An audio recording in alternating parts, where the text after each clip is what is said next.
And we're live, baby.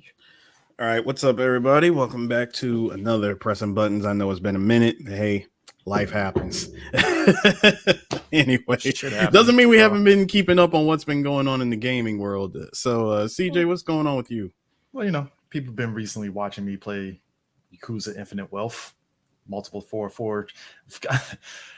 Okay, let me rewind back. I'm doing good, doing great. Life, like you said, has been happening and stuff. We got booed off Twitch for a hot second. We're back. Still one of the greatest things that ever happened to 3VG.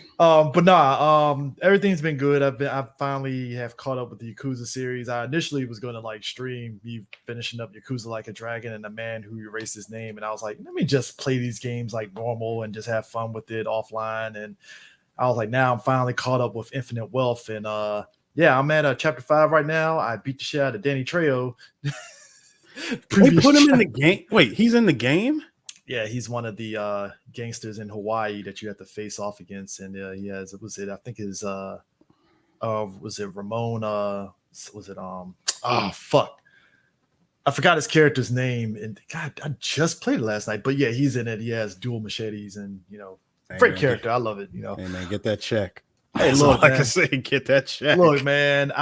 In a game like Yakuza, it's like it feels like he doesn't feel odd man out. It's just like, well, of course, Danny Trejo's. It's Danny Trejo. You throw him in anything. I mean, dude, I still can't believe that time you and I saw him in the most random. I mean, dude, he was in the Hidden. Yeah, so it's just like. The game is fun. The game is fun as hell. I think me and Dee have talked about it. I think the greatest thing that happened to the Yakuza series was like, hey, where do you go after Yakuza 6? Well, fuck it, make Yakuza RPG. All right, cool, and it's worked. It still keeps the quirkiness of Yakuza, and it still has that strong storyline. And it's open world, just like the previous one. You start off in Yokohama and then you end up in Hawaii. It's a massive ass fucking map.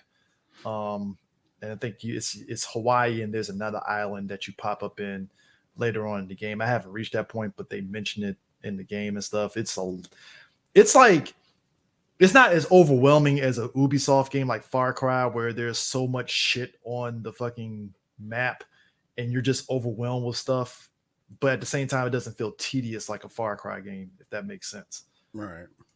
So that's been fun, and also probably after that, I'll probably dabble finally in Final Fantasy VII Remake, Rebirth, which for all intents and purposes, everybody is digging and loving. So I'm happy that everybody is happy, and it looks like they hit what we said. It definitely ends with Aerith. Which has been kind of controversial because of how that ending played out. Hell, the ending itself has just got everybody scratching their head and asking questions.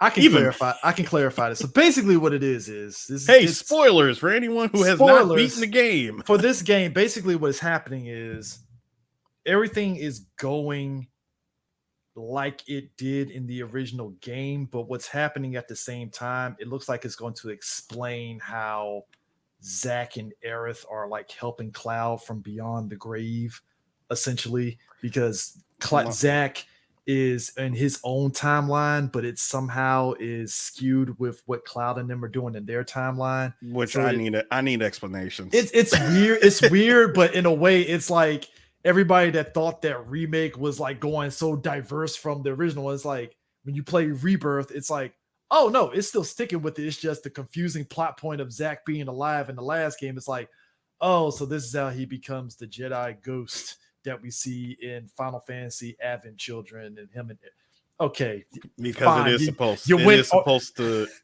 supposed to line up to that movie. Yeah, it's like you literally went a literal diversion around just to explain in a long-winded way of like, oh, okay, that makes sense now. Okay, gotcha, Nomura. Fuck, just give us a third goddamn game and get this over with. Fuck, just going ahead and just also give us your Dirge Cerberus iteration that's better than Dirge Cerberus, because we already know that's coming.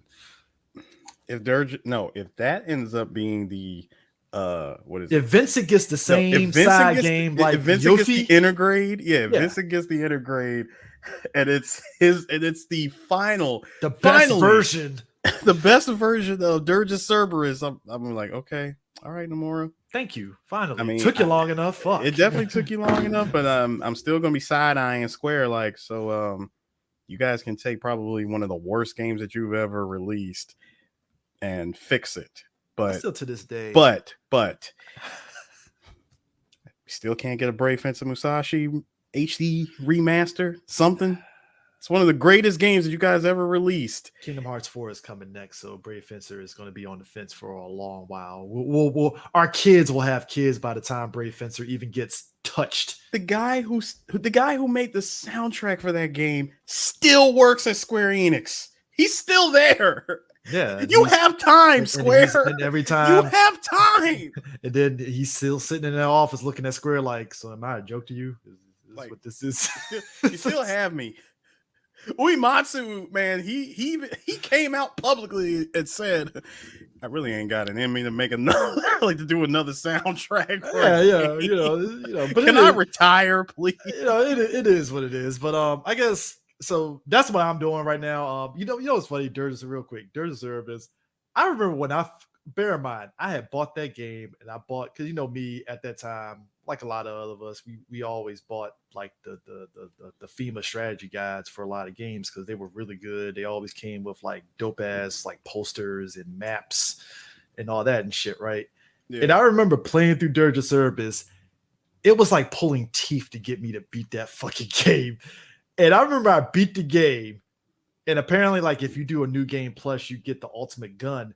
And I sat back and I was like, do I really feel like playing this fucking game again? And I was like, nah, I'm good. I beat the game. I'm fine with it. And then, because I got the secret ending, and the secret ending was literally just another, GACT is on Square Enix's payroll because that was literally their way of giving us, it kind of blended into Crisis Core because Genesis pops up in that game because basically I think GAC is still getting that. He's still getting residual checks for Bujin Guy. That old PS2 game. That man was on Square Enix's payroll because even the new game, the Rebirth, not Rebirth, the new Crisis Core remake that came out a while back, really good. Folks should definitely play it, by the way. Obviously he's getting checks from that because he promoted that game when it came out, so it's yeah. But anyways, I guess kicking things off, Tekken 8. So Tekken 8, number one. Let's dive. I was gonna say let's dive into this to these notes. So Tekken 8, number one, just starting off. So Harada, there's rumors that he said probably, I guess, after the next major Tekken game years from now, he's gonna pretty much retire from Bandai Namco. We'll see how much that holds. I'm gonna say this. Given what has happened to Tekken, I would not be surprised if he did retire because this kind of goes a little bit against what he had said way back in Tag 2. Yeah, so basically Tekken 8, it had a patch notes in. Yeah, I got the patch notes. So, I'm not going to read the patch. Well, I guess we can. No, I mean, no, it's a dude. That's like 30-something character. But the thing about the recent patch notes, the patch for the game came out, and in typical, let's be real, in typical fashion of how games, especially in fighting games, happen. Obviously, people put up clips of stupid stuff that happened during this patch, which I feel it doesn't necessarily represent everybody's experience per se, but I also what I'm saying is it doesn't, I don't feel it represents properly everybody's experience, but it doesn't mean that these are issues that aren't happening in the game, and they definitely should be fixed. So I'm not going to discount that. I just think highlighting one aspect of it, like the bug stuff, is like stupid. Now, if we want to talk about characters and their movesets that probably got toned down, I can definitely understand that because I think fighting games have always been, and this, it's always tricky on what do you nerf and what do you power up with characters in these games, because somebody's always going to sit there and be pissed off that their character got nerfed, or yay, my character got beefed up and stuff, and it's great. So I think that's going to be a conundrum that's going to be here till the day we die and to the next iteration of people that play fighting games. I don't know if there's even a good workaround that's going to satisfy folks. Honestly, I really don't. Well, I don't know, because the way I see it is like this: you can nerf a character, and they can get nerfed to oblivion, and people will never pick that character up again. Hi, Leroy Smith, Tekken 7. Remember that happened to you. Hi, Fakuram. I remember that happened to you too. Need to happen. Well, at least Leroy, I felt that they made him too overpowered. So Leroy was out of control when he first came out. So that was one of those like, yeah, you needed to nerf him because it was like anybody can just pick him up and just do stupid shit. Fuck Rom. I'm like, why did you nerf that guy? Like, why? You made people not want to play with him. Like he was good outside of the enthusiast or the character specialist. Like he was good. It was dropped him like a hot rock. Like fuck Rom, from what I saw, even from high levels, he wasn't like Leroy stupid. He just had some good moves that worked for that character. So it's like, why would you nerf that character? He was fine. Like, I don't understand that. Like Leroy, yes. Fakram, no. I'm confused. I'm really just I don't understand. So I would like to present something to you. Hang on a second.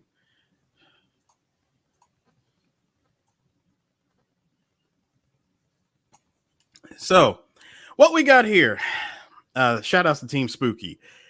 These are all of the continuing bugs that continue to plague Tekken 8. I'll get to Eddie's reveal in just a moment, but we got to look at this. This is pretty funny. Anytime you want to load. Internet. Do you have it at like 4K or something? No, it's not even that. Like the video was put together using clips from Twitter. Give me a sec. Oh, there we go. What's up, everyone? This is Spooky, and for April Fools, I wanted to create something special for you. So here are some crazy and funny Tekken clips for you to enjoy. I compiled many great clips to make you laugh, so sit back and relax. Yo, just look at all of this.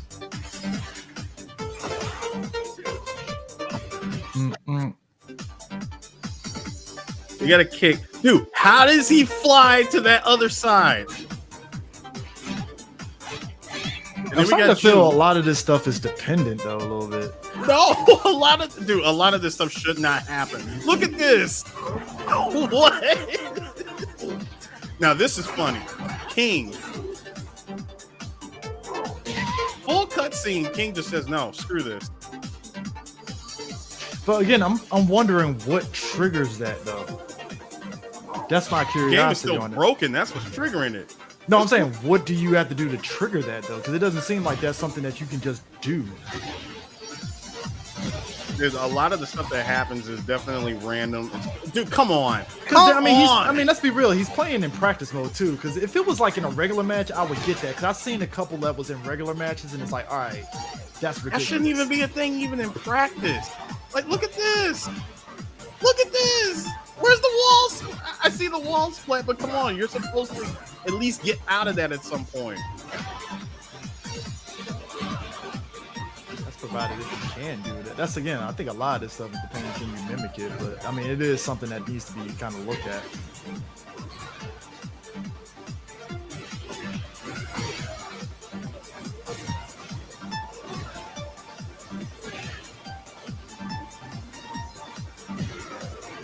That is insane. He already did 73 damage. I don't know. Like, if they show me some matches and stuff and not practice mode, I would get it. But, okay, fine. Thank you. I was say, here we do have a match. Okay. Yeah, that's definitely... See, that's what I'm talking about. This is where thank you. That's what I need to see. I don't want to see practice mode bullshit.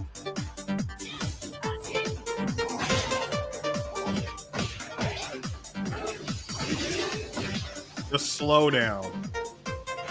What? Yep, this is still a thing.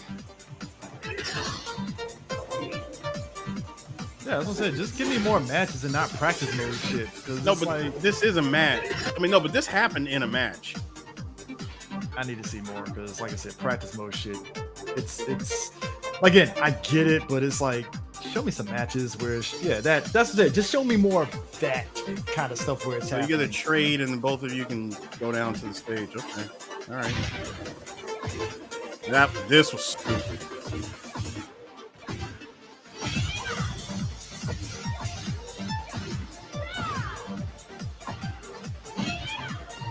How is any of that possible?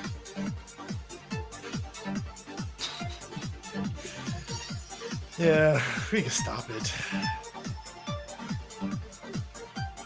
But yeah, that's yeah. I can see them actually patching this probably in like. I could definitely. See, this was silly. That was some silly shit. And I'm like, what? But nah, but that was just was just a taste of some stupid stuff that is happening in this game. Now, here's the thing. On top of that, and obviously knowing Namco, they're gonna probably fix this. So to their credit, they are good at like jumping on this kind of shit. They laid on us battle passes, and before we get to the Eddie trailer, I have to really kind of illustrate this. Now, here's my thing with go ahead, speak your piece. Namco. I'm looking at them like, okay, guys, you saw how much battle passes pretty much kneecap Street Fighter 5, right? And like, 6. And 6 to a degree. 6 isn't as egregious as 5, but it's still there. So that's 6 is 6. No, the reason why I say it's not as egregious as 5. 5 was just blatant, like really Capcom. Like, okay, 6 is like you didn't need to do this, but you better count yourself lucky. I don't give a fuck about the shit that you're doing in your battle passes, so it's whatever. But it's still battle passes to me are something that should not be in any sort of fighting game whatsoever. I understand that in this era of gamers being very short attention span, it just is what the fuck it is.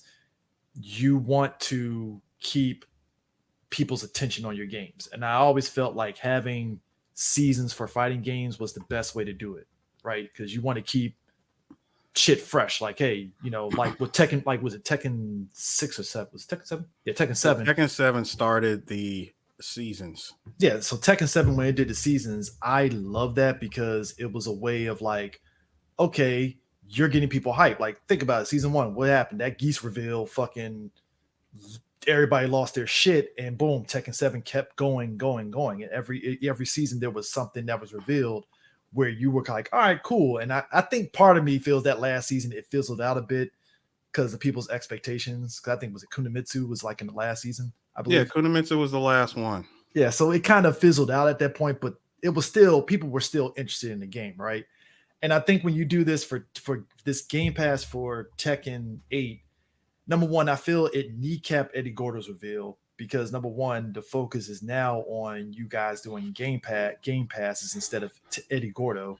But also, you put a lot of those costumes that used to be in the customization option that used to be for like, I think you could buy them in the customization for like 2-3 million gold, I believe, or it might have been more gold than that you had to do. Cause I remember Tekken 7, I had to like play through a lot just to build up gold to get those things. But now they're in Game Pass and it's like, what the fuck? Like, no. Here's the dumb thing, Chris. See, a lot of this stuff that they're showing off for Fight Pass, all of this crap was in Tekken 7 as unlockable just from playing. Not only that, if you played the game had an internal clock. If you played it, if the clock reached a certain hour, everything was unlocked. Yes. Like everything, like all the unlockables was there. All you had to do was just buy it. It wasn't. Yeah, Tekken Tag 2 had that same thing. Tekken Tag 2 did it, and Tekken 7 did it. Yeah. Now here we are, Tekken 8. Do I see that happening? No, I don't. Yeah. I don't see them doing that. Now that they've introduced this Fight Pass, which again, as you said, it completely kneecaps the reveal of Eddie. I knew that number one, the fact that these problems, all the bugs that I showed you earlier, has been plaguing this game like from the jump, and people have been like begging and pleading with Namco, can y'all please fix this? We need an update like ASAP. And they waited until the Eddie reveal, and then finally announced the patch notes, and that they fixed characters. but we still got problems. This game still has issues. And then introducing the Fight Pass is really making a lot of people, a lot of your fan base do a full heel turn. This is not something that nobody wants. This benefits nobody. I mean, real talk, you're taking a $70 game and adding a battle pass. I could understand if Tekken was free from the jump, like Fortnite. Tekken isn't Fortnite. This is a company worth $1 billion, makes a game, and you throw in Fight Pass. At least just be honest and say that y'all just want money. I mean, let's be real. You took a character who's been a mainstay default character since Tekken 3, and you have made him give or take. Since Tekken 3, Eddie has been like a mainstay character. Before you had to unlock him, but you're right, yeah. But still, he was in the game. He was in the game, didn't require payments or buying a new version of the game. But Tekken 3 and even Tekken 4, you had to unlock him by beating the game with Christie, but that was just a bonus. Still, Tekken 5, he's a main character. Tekken 6, he's a main character. Tekken Tag 1, Tekken Tag 2, and here we are. We get to Tekken 7. He's DLC. Tekken 8. I mean. Tekken 8, he's DLC. And that's the thing. The tricky part with Tekken to me has always been because of what you get up front with the game. It never bugged me because it was like, well, you got to keep the longevity of it, and that's fine. I just think it's like I'm not down with that. Yeah, but if it wasn't him, it was going to be somebody else. That's why if it's not him, it was going to be either Lei, it was going to be Bob, it was going to be some other character that was always a mainstay character on the roster. It was going to be somebody else. Lei being DLC makes me even more angry because I'm like, dude, it says Tekken 2. But that's what I'm saying. Even if it wasn't, that's why I say it's the tricky thing where it's like I understand it, but at the same time, if it's not Eddie, it was going to be somebody else, and people would have still pitched a fit about it. So it's like the battle pass probably bugs me way more than Eddie being DLC, honestly. And I think that needs to be the focus personally. And I'm glad that everybody's finally fucking saying something about it, because it's like you went 7 Tekken games iterations with avoiding this shit, and now you're doing it. Why? See, but that's the other thing, Chris. I personally am not trying to do this nonsense of, I'm going to play the game and I got to go online, fight 100 people just to get a t-shirt that I can put on my character. I'm not doing that. I'm not doing that. Enjoyable aspect of it. I mean, that's the whole thing of it is competitiveness. So hold on, Brian. And again, Brian, I get it. And that's what I said. I know the game costs money, but you release this $70 game with a battle pass. Again, this is not Fortnite. A game that made way more money than Tekken, and continues to do the stuff that they do, which makes sense because the game was free. Yeah, that's why I told you. That's why I said when they had the season stuff for Tekken 7, I guarantee you they probably made a lot of money off that. And that's why I say it's weird that you had something that worked, and then now you're doing like a lot of other, because Capcom, that's why Capcom is doing it. It's that whole let's follow what other gaming studios have done with battle passes. And to me, you're becoming a live service. And I'm not down with that. I'm not down with live service crap. It is, and in a way, it's stupid because it's like, it's basically, again, you kneecap yourself for what? And I'm, like I said, I'm all for game developers getting their money, but it's like there has to be a smarter way to do this without. There are a ton of things that you could have done. An expansion. Look at Monster Hunter. When Monster Hunter came out, the seasons are. I mean, technically, the seasons are. No. I'm talking about like a full size expansion, because you had Monster Hunter and Monster Hunter Iceborne, and Iceborne itself is like a multi-hour expansion with a whole bunch of extra monsters for you to hunt. You could have did something similar to this with Tekken. You could have given us like give us another story. Give us an additional story with the incoming characters. Something. This ain't it. This Fight Pass ain't it, bro. No one likes this. No one is happy about this. No, yeah, and that's why I say I feel again, because that's the flip side to Bandai Namco. Out to their credit, at least with Harada and them, they'll about face on this shit. I can already smell it coming because it's like if you're a company like that, do you really want to piss off folks? Yeah, they're gonna. It's gonna be a situation to where they're gonna be like, watch all those costumes that you see Haram that's in the battle pass and shit. They're gonna do something where it's like, oh hey guys, I know you guys hate the battle pass, but if you want those costumes, hey, you can unlock it in the customization if you have X amount of gold playing through Ghost Battle or something. It's like, well, you should do that shit from jump. No, that would need to be an update because I've already seen those costumes that are there. And when you go to click on it, no matter how much money you have, they would say, no, you have to actually spend money on No, that's what I'm saying. I feel that's going to end up becoming the update more than anything else. Yeah, and that's Brian, and that's what I'm saying. Iceborne came like what, a year and a half later, just to continue the lifespan of that game, and it was cool. Yeah. So speaking of buggy, hey, Capcom, Dragon's Dogma 2. What the fuck happened?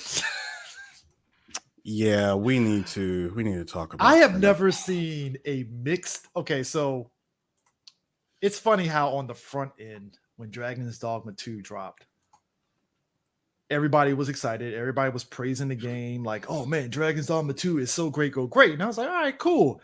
And I think it was Black Hokage. And I saw a couple of other people who I watch on Twitch that was like, yeah, Dragon's Dogma 2 is great. But them bugs is really kind of fucking my vibe up with this goddamn. It's really fucking my vibe up, and I was like, "Oh shit!" So you had an autosave bug. That was the big one. That was the one that pissed a lot. I saw a streamer, no bullshit, on Twitch. I think the game froze on the stream, right? So they was like, "All right, it probably autosave, right?" It didn't. Nope. Oh, the way this dude threw his fucking headset, like, you got to be fucking kidding me! I was like, go ahead and get out this stream because my man, hey, look, I feel you. That's why I don't trust autosave. Nah, bro, I don't trust. I mean, you had an autosave. The autosave bug was one problem, and I know this game had a bunch of other problems. Oh, I know another problem. Take this shit no more, man.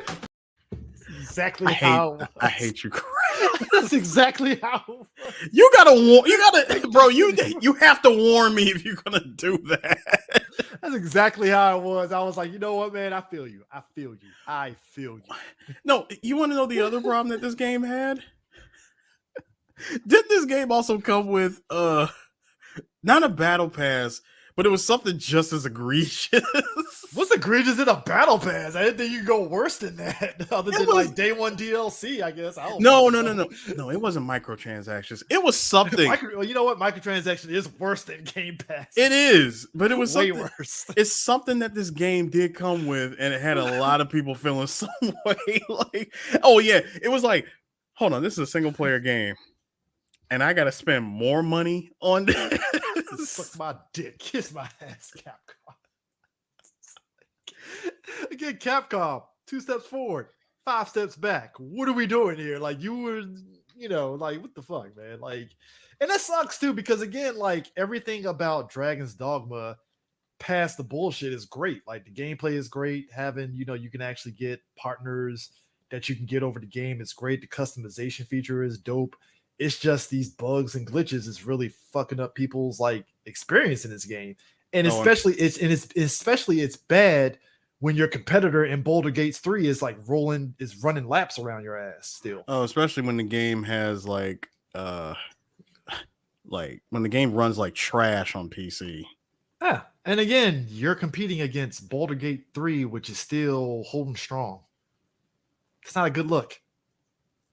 I remember where there was something set up where it actually does cost you money. Like if you wanted to like edit your character and like alter the way that they look, now you got to spend, I think, what was it, like 10,000 gold or something like that, which isn't a lot of money. Like if you play the game, it isn't. Yeah, like if you, I'll put it to you like this: I would rather spend in-game currency than spending actual money to fix that. Well, that's what made again. Hi, Capcom, Monster Hunter character edit.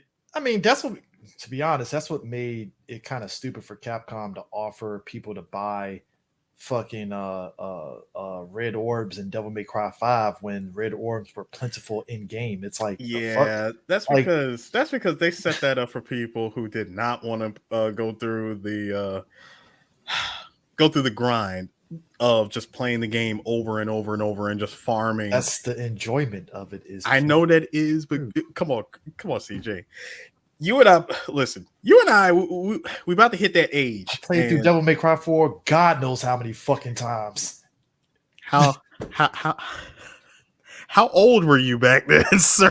No, it's not even that. Like, I'm just saying, we got responsibility. DMC4 is infamous for like, how it's lazy on the level design of like, oh, you went forward, oh, you go back, So, but like, yeah, there's backtracking in Devil May Cry. There's an enjoyment factor, and I'm not even counting like, okay, life happens, cool, I get that, but it's like, bro, if you beat Devil May Cry 5, you do realize you can just go back through and just play on even the easiest difficulty and just farm orbs and just have fun with it. Like, I know for a fact that there, thanks to the power of social media and PS5's video sharing, I know for a fact that somebody has posted a video where you can just farm infinite red orbs. Yeah, there's certain chapters in Devil May Cry 5 that you could easily like farm a shit ton of fucking orbs and actually I think the hat that Dante gets that you get later in the game, that shit, I forgot which move it is, but it literally just all the enemies just done, all red orbs just come out of fucking nowhere.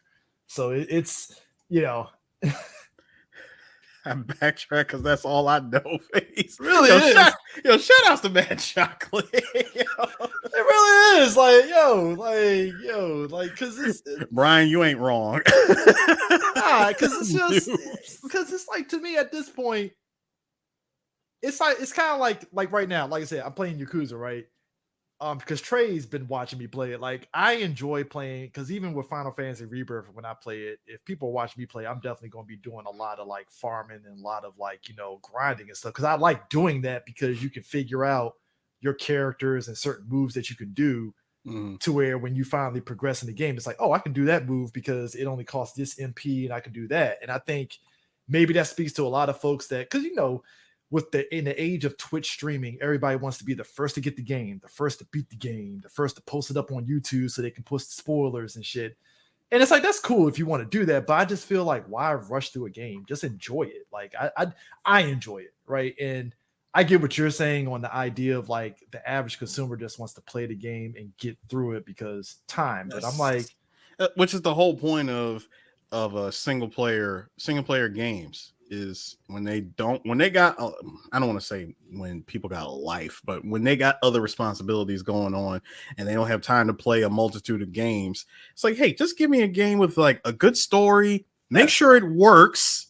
Let's number one, let's make sure the game works. I am so sad, and I weep for the youth and the future of gamers because it didn't used to be like this. I mean, back in the day, you bought a game and it worked. Well, to be fair, we kind of got nickel and dime, but we barely said shit. Because think about it. Look, bro, hold on.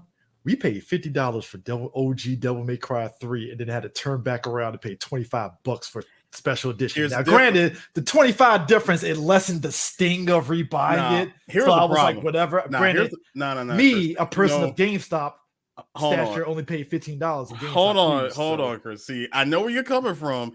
Back then, when DMC 5 Dante's Awakening released, everybody was angry at that game for it being too hard.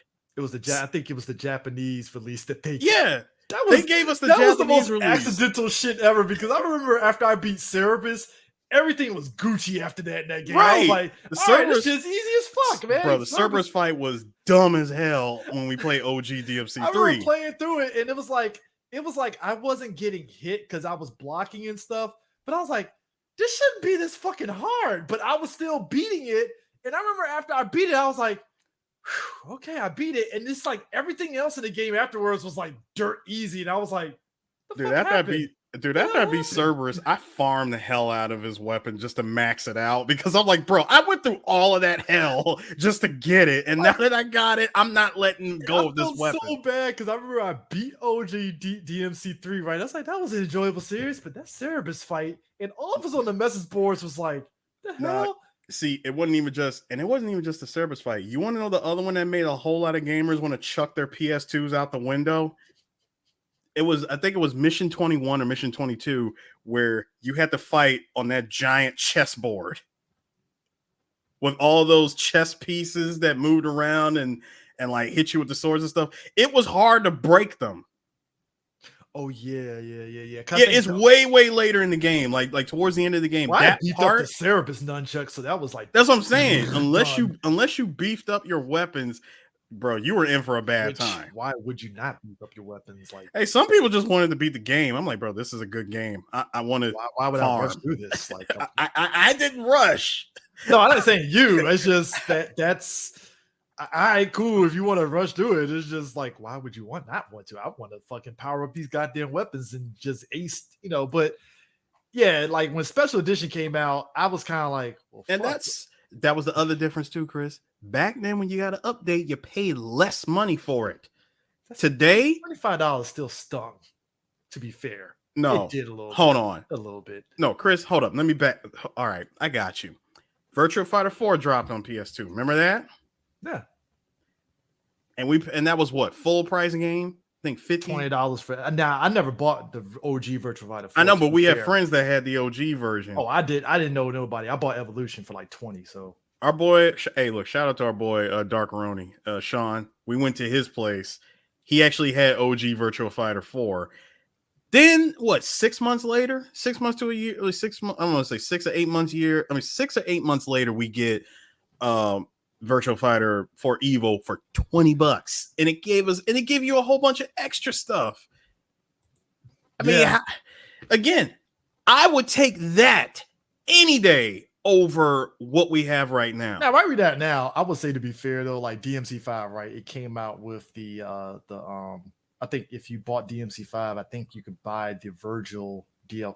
Virgil was a Virgil DLC. Yeah, the Virgil DLC was like $20, which, I mean, look, Virgil, just like his iteration in DMC4, broken. 3, broken as fuck, but it's fun. It's fun broken, and I love it. Like that's the type of shit where it's like, this is $20, well, fucking worth it right here. Let's go. playing as Virgil in any Devil May Cry game, he's the most broken character. I mean, people say, "Oh, Dante, he's got all these weapons and all this stuff." Virgil, who has less weapons, he's stupid broken with his default weapon. You don't need it because it's like, was it the motivation thing where he like builds up and shit? That shit, it's just like judgment cut. Yeah, like, the judgment cut, all the slashes are everywhere, and it's like as soon as he sheaths that sword, done. Everything is instantly killed. Dude, my favorite thing to do is like randomly in the middle of my workday, I would go on Twitch and there's somebody in Japan playing like high level DMC5. It is the most ridiculous shit to watch because I'm like, this guy is cooking. Yeah, Dante must die. I love watching those videos. Like I've seen Heaven and Hell mode, Hell and Hell mode, Dante Must Die mode, and I've just seen these guys who do nothing but play this game just cook. This dude will play game. It's literally 30 minutes of him. It's like he wakes up, plays Devil May Cry 5 for like 30 minutes, 45 minutes, and it's like, well, that was my stream for today. Have fun, folks. And I'm like, but he got like 100 plus motherfuckers watching that shit because it's like he is like cooking through, even to the point to where, because there was something I didn't know until like after I beat Devil May Cry 5 that you can actually, it's like a special ending where if you beat what the fuck is that first boss? You talking about the boss in the first boss in DMC5? Yeah, like the Virgil, the split Virgil, the evil side of Virgil. Yes. God. You can technically beat him, and you get like a special ending where it's like he technically doesn't win or some shit like that, and it's like it's kind of like the writing thing in Metal Gear Solid 3, where it's like you kind of broke the timeline doing that shit a little bit. If you beat him. So, but it's Urizen. That was Urizen. If you beat Urizen, it's like, so that's game, huh? All all right, cool. You know, which I didn't know because I kind of was like, are you supposed to beat him or are you supposed to lose? Like, all right, cool. It's one of those. It's one of those things. Like, what was it? Because there's like there's other few games back in the day that used to do that. Like, remember if you played Rival Schools and you beat Rizzo in like chapter 3, you got a special ending. Yep. Even though they gave him like 500,000 health, and yet he could wash you with one super. Yeah. But anyways, so hey guys, you remember Rock Band? I remember Rock Band. Oh wait, hold on. Before you get to Rock Band, you mentioned you had Helldivers too. Well, I was gonna get to that, but I just wanted to bring up the Rock Band thing. But kids, you remember Rock Band? You remember the heyday? There's something weird about this. I went to parties where people we both knew one of our boys, Harold, was like a huge Rock Band. He always recorded him doing score attacks on it. Shout out to our boy Sonic. Yeah, Sonic. But like, I remember everybody, the craze. You go to people's house parties, they had Rock Band and Guitar Hero set up and stuff. And then it's amazing how though that game series just nosedive, and it felt like there was a graveyard of just guitars and stuff. Well, Rock Band and Guitar Hero, they both suffered the same fate of never once did y'all ever really take a page out of Konami's or the B-Money series of games of you're supposed to pace how you release your games. Oh, they all got into that. Like, I want a guitar game too. Let me get a guitar game. No. See, I don't mind if everybody wants to get in on it. That's fine. I'm talking about releasing the games. Guitar Hero, bro, it was like almost every 2 to 6 months there was some new kind of Guitar Hero game. Yeah, it was the new Madden essentially. And it was stupid. Within 1 generation of Guitar Hero. Bro, within 1 year, there was like 4 Guitar Hero games. Yeah, it was like, because didn't they have it was like Guitar Hero, Guitar Hero 2. There was like what was the other Guitar Hero? It was Guitar Hero 3, Guitar Hero Legends of Rock, Guitar Hero something of Rock, Guitar Hero, Guitar Hero Electric Boogaloo. It was all these new. Hold up. I think I could bring up all the games. Hold up. Let me see if they show all of them. Okay, so Guitar Hero 2, Legends of Rock, World Tour 5, Warriors of Rock, Guitar Hero Live. There it is. I found it now. So yeah, Legends of Rock, World Tour 5, Warriors of Rock, Heroes Live, Aerosmith, Metallica, Van Halen, Rock the 80s, Smash Hits, Band Hero, On Tour Decades, On Tour Modern Hits. The mobile side of it had mobile Backstage Pass, 5 mobile. Apparently, and I forgot the arcades that were in Dave and Buster's. Yeah, you had the arcade games too. That is, dear God, that's a lot. You're right. So what ended up coming out of that was a lot of people were doing quirky things with the guitar modules, like doing speed runs with video games with the guitars, which was somebody actually did that. Yeah, it was a lot of people, especially if you watch Awesome Games Done Quick and Summer Games Done Quick, they always had the little specialty things. So apparently there is a company that is putting out a new guitar that kind of takes into account people that use these guitars for those special runs. This company is PDP. They made controllers. Yeah, $129 for the controller, which isn't too bad actually. Got a little control analog stick behind it and stuff like that, which I think that is a very unique thing to have for something like this. Now, do I think that this is going to make Rock Band and all that stuff make a comeback? Well, jury's still out, but I am glad that it's something that if you want to, pop in Rock Band 4 or whatever, you can actually use it to play with. So.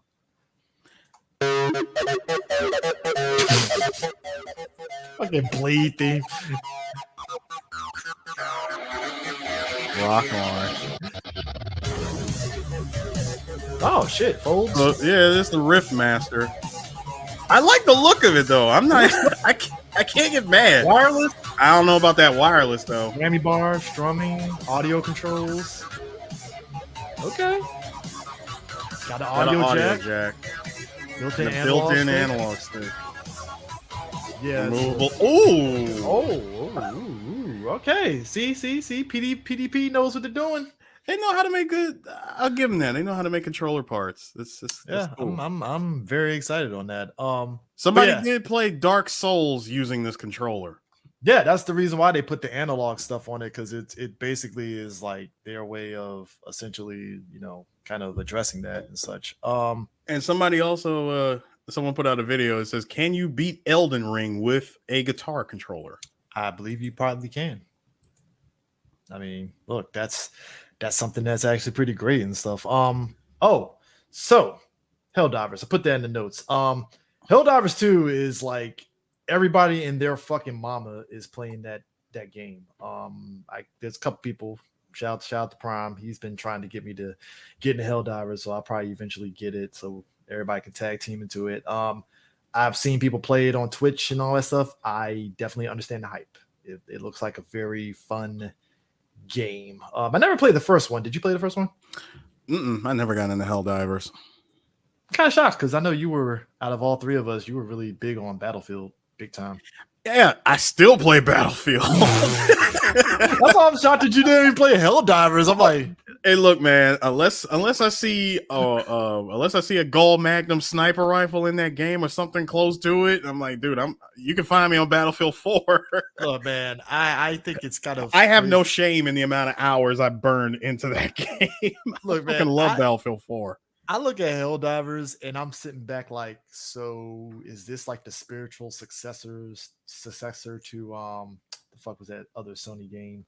Not Mag. Fuck. The one that had the fucking second game that didn't look graphically better than the trailer. God damn it. Oh, Killzone. Yeah, is this like the spiritual successor to Killzone? That's what it looks. It looks. It needs to be. It needs to be, but like everything that I'm seeing, it's like this shit looks pretty great. And look, it doesn't have a single player campaign, so just go into it knowing that. But it's pretty much all multiplayer. You are right to a point. It does have that thing of Mag, because Mag was one of those games that definitely caught on with a lot of folks, because that was definitely a huge game. Shout out to Mag, because I remember D was playing that game a lot back in the PS3 era. Like every time I logged in on PS3, it's like, oh, D's playing Mag. Great. It's like I was gonna ask him if he wanted to play some Simpsons or some X-Men, but nah, he all right. It's like, yeah, you want to play X-Men Arcade? Fuck you, I'm playing Mag. All right then. Well, so I will definitely jump on that. I think it being on Steam and also having that kind of like multi-platform iteration. Yeah, it's like super crossplay. I think super that's crossplay. I want to get it because like my friends in Japan, they got it and they've been playing it like since it dropped. And I'm like, God, I really want to play it, but I've been playing Tekken. I mean, PC and the Sony crossover, it's like, yeah, especially on Steam. I've been seeing a lot of people on Steam. So yeah, definitely jump on. I'm definitely going to jump on that, folks, with that especially. So you want to tell me about this article that IGN put up, because I am lost. All right. Okay. Please explain this to me like I'm a kid. All right, time for us to talk about adult things. Celebrate, I would say. Really the most controversial game of 2024, and it's not even out yet. All right, anyone who's been following anything that's going on with Stellar Blade right now, dude, it's insane. So let me pull up this information here. Jesus. All right. Stellar Blade. Yeah, here we go. Oh, wait. What the heck? Hang on a sec. So I had to grab this from Asmongold, his Reddit page, because every time IGN does something stupid, they have to backtrack. They got to be quick to backtrack. That's why I put in the notes, hey, I was like, hey, IGN, it's too late to delete this. So I don't even want to look. Real talk. So we're not going to touch on it, but IGN has to be the stupidest fucking place ever. I'm looking at you, and that's not you, but IGN, that garbage ass Resident Evil 5 article. Like, can we really remake it? Shut up. Stop talking. God damn, stop talking. CJ, I'm going to transition with this. You can't spell ignorant without IGN. The fact that that's been around since we were in high school speaks volumes on IGN. Yeah. Jesus. So look here. Somebody said, and I quote, I actually do have the like the editor. I mean, not the editor. The writer's name of this article, which IGN promptly backtracked. You can't even find it.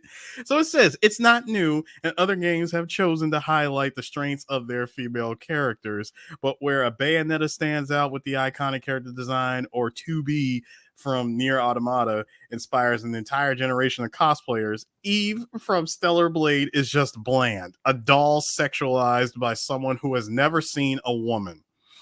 Now, bear in mind, I think there's only one trailer for Stellar Blade. Was it how many trailers is out for Stellar Blade so far? Because I remember seeing the initial trailer when they announced it. The very, very first initial trailer, I think, dropped back in 2019.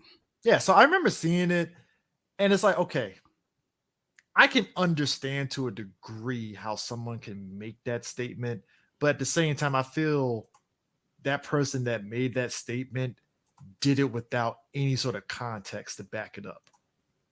And I feel that's probably why they took it down, because that person just said that shit with no context whatsoever to back it up. Well, that's my assumption, at least. First of all, the person who put up the article didn't take it down. IGN themselves had to take it down because of the amount of backlash that this guy was getting. Because, bro, first of all, you're gonna go and say that the person who created the character was created by someone who obviously never seen a woman. All right, now let me switch this over real quick.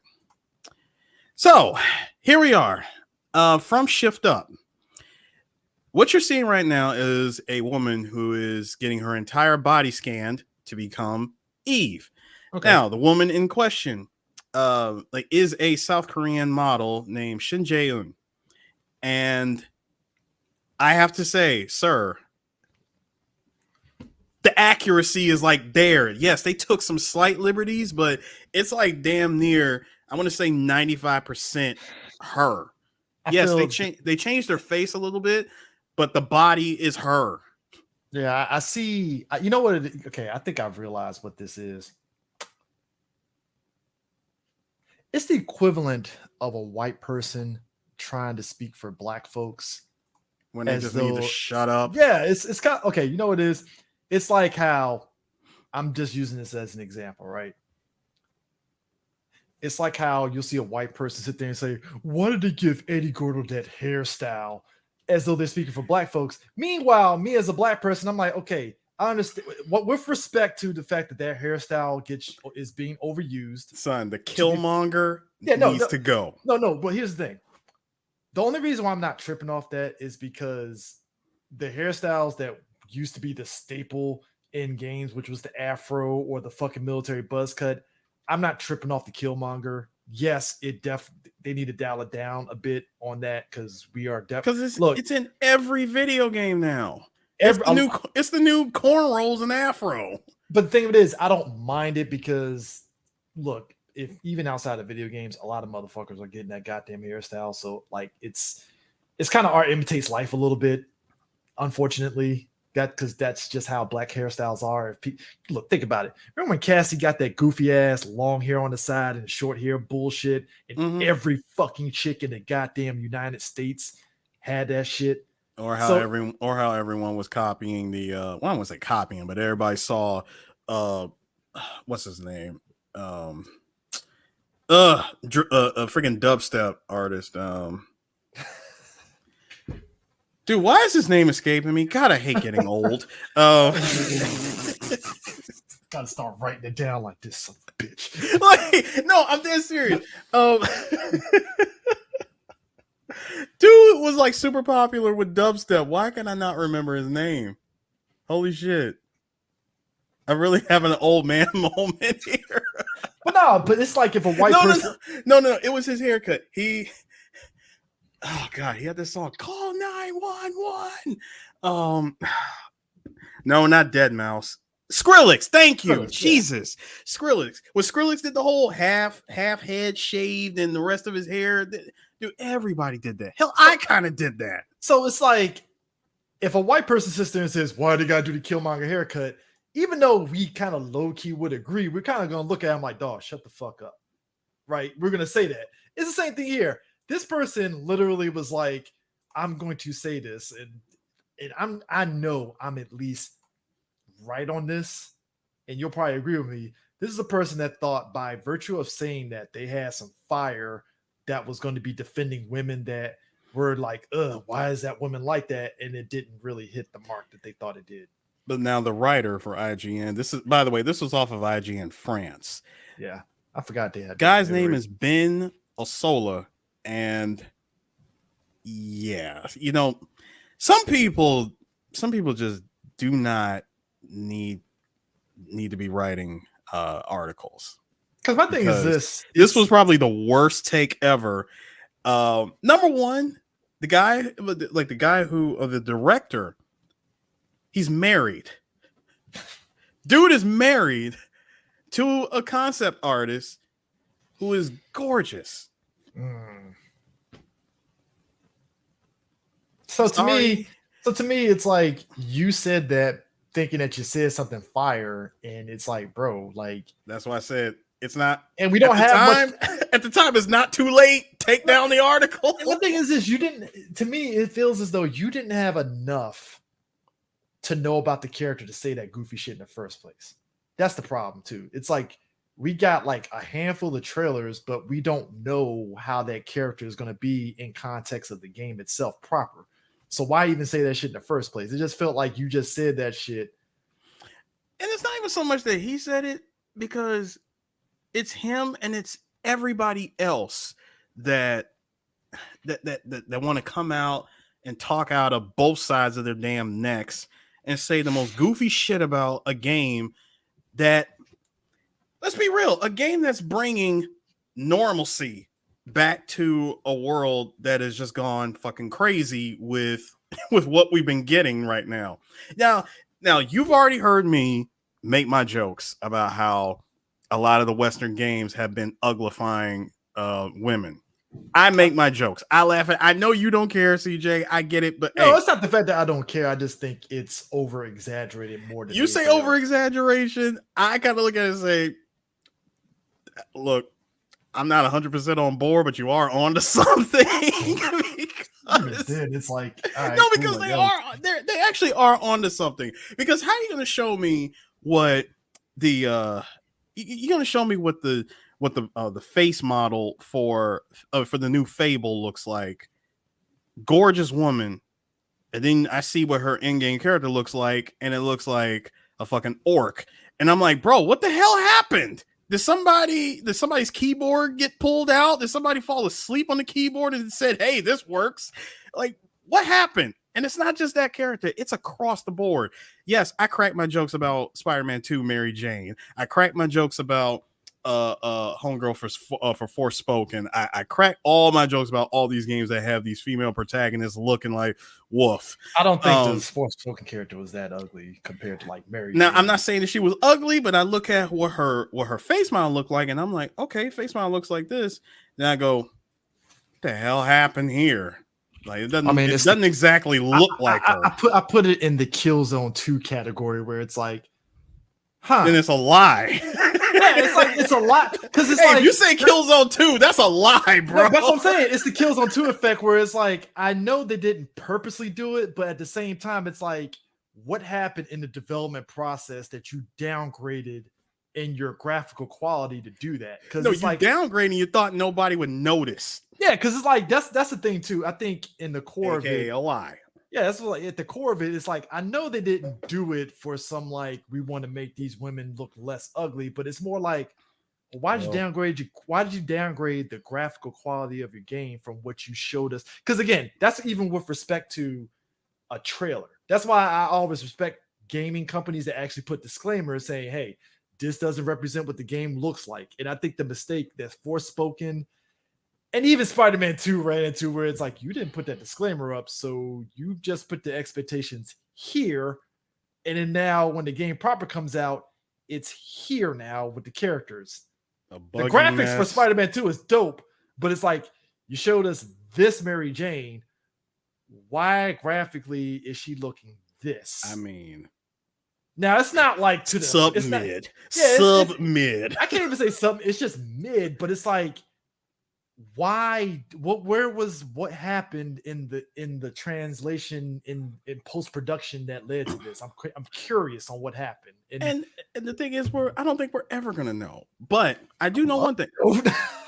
No, I want to know, but I don't think we're ever gonna know. Microsoft, on the other hand, they're standing on business and saying, yeah, we don't want you to make any more of these exaggerated female characters. And I'm like, Microsoft, you guys have already been like holding on for dear life with your platform right now. Phil Spencer's been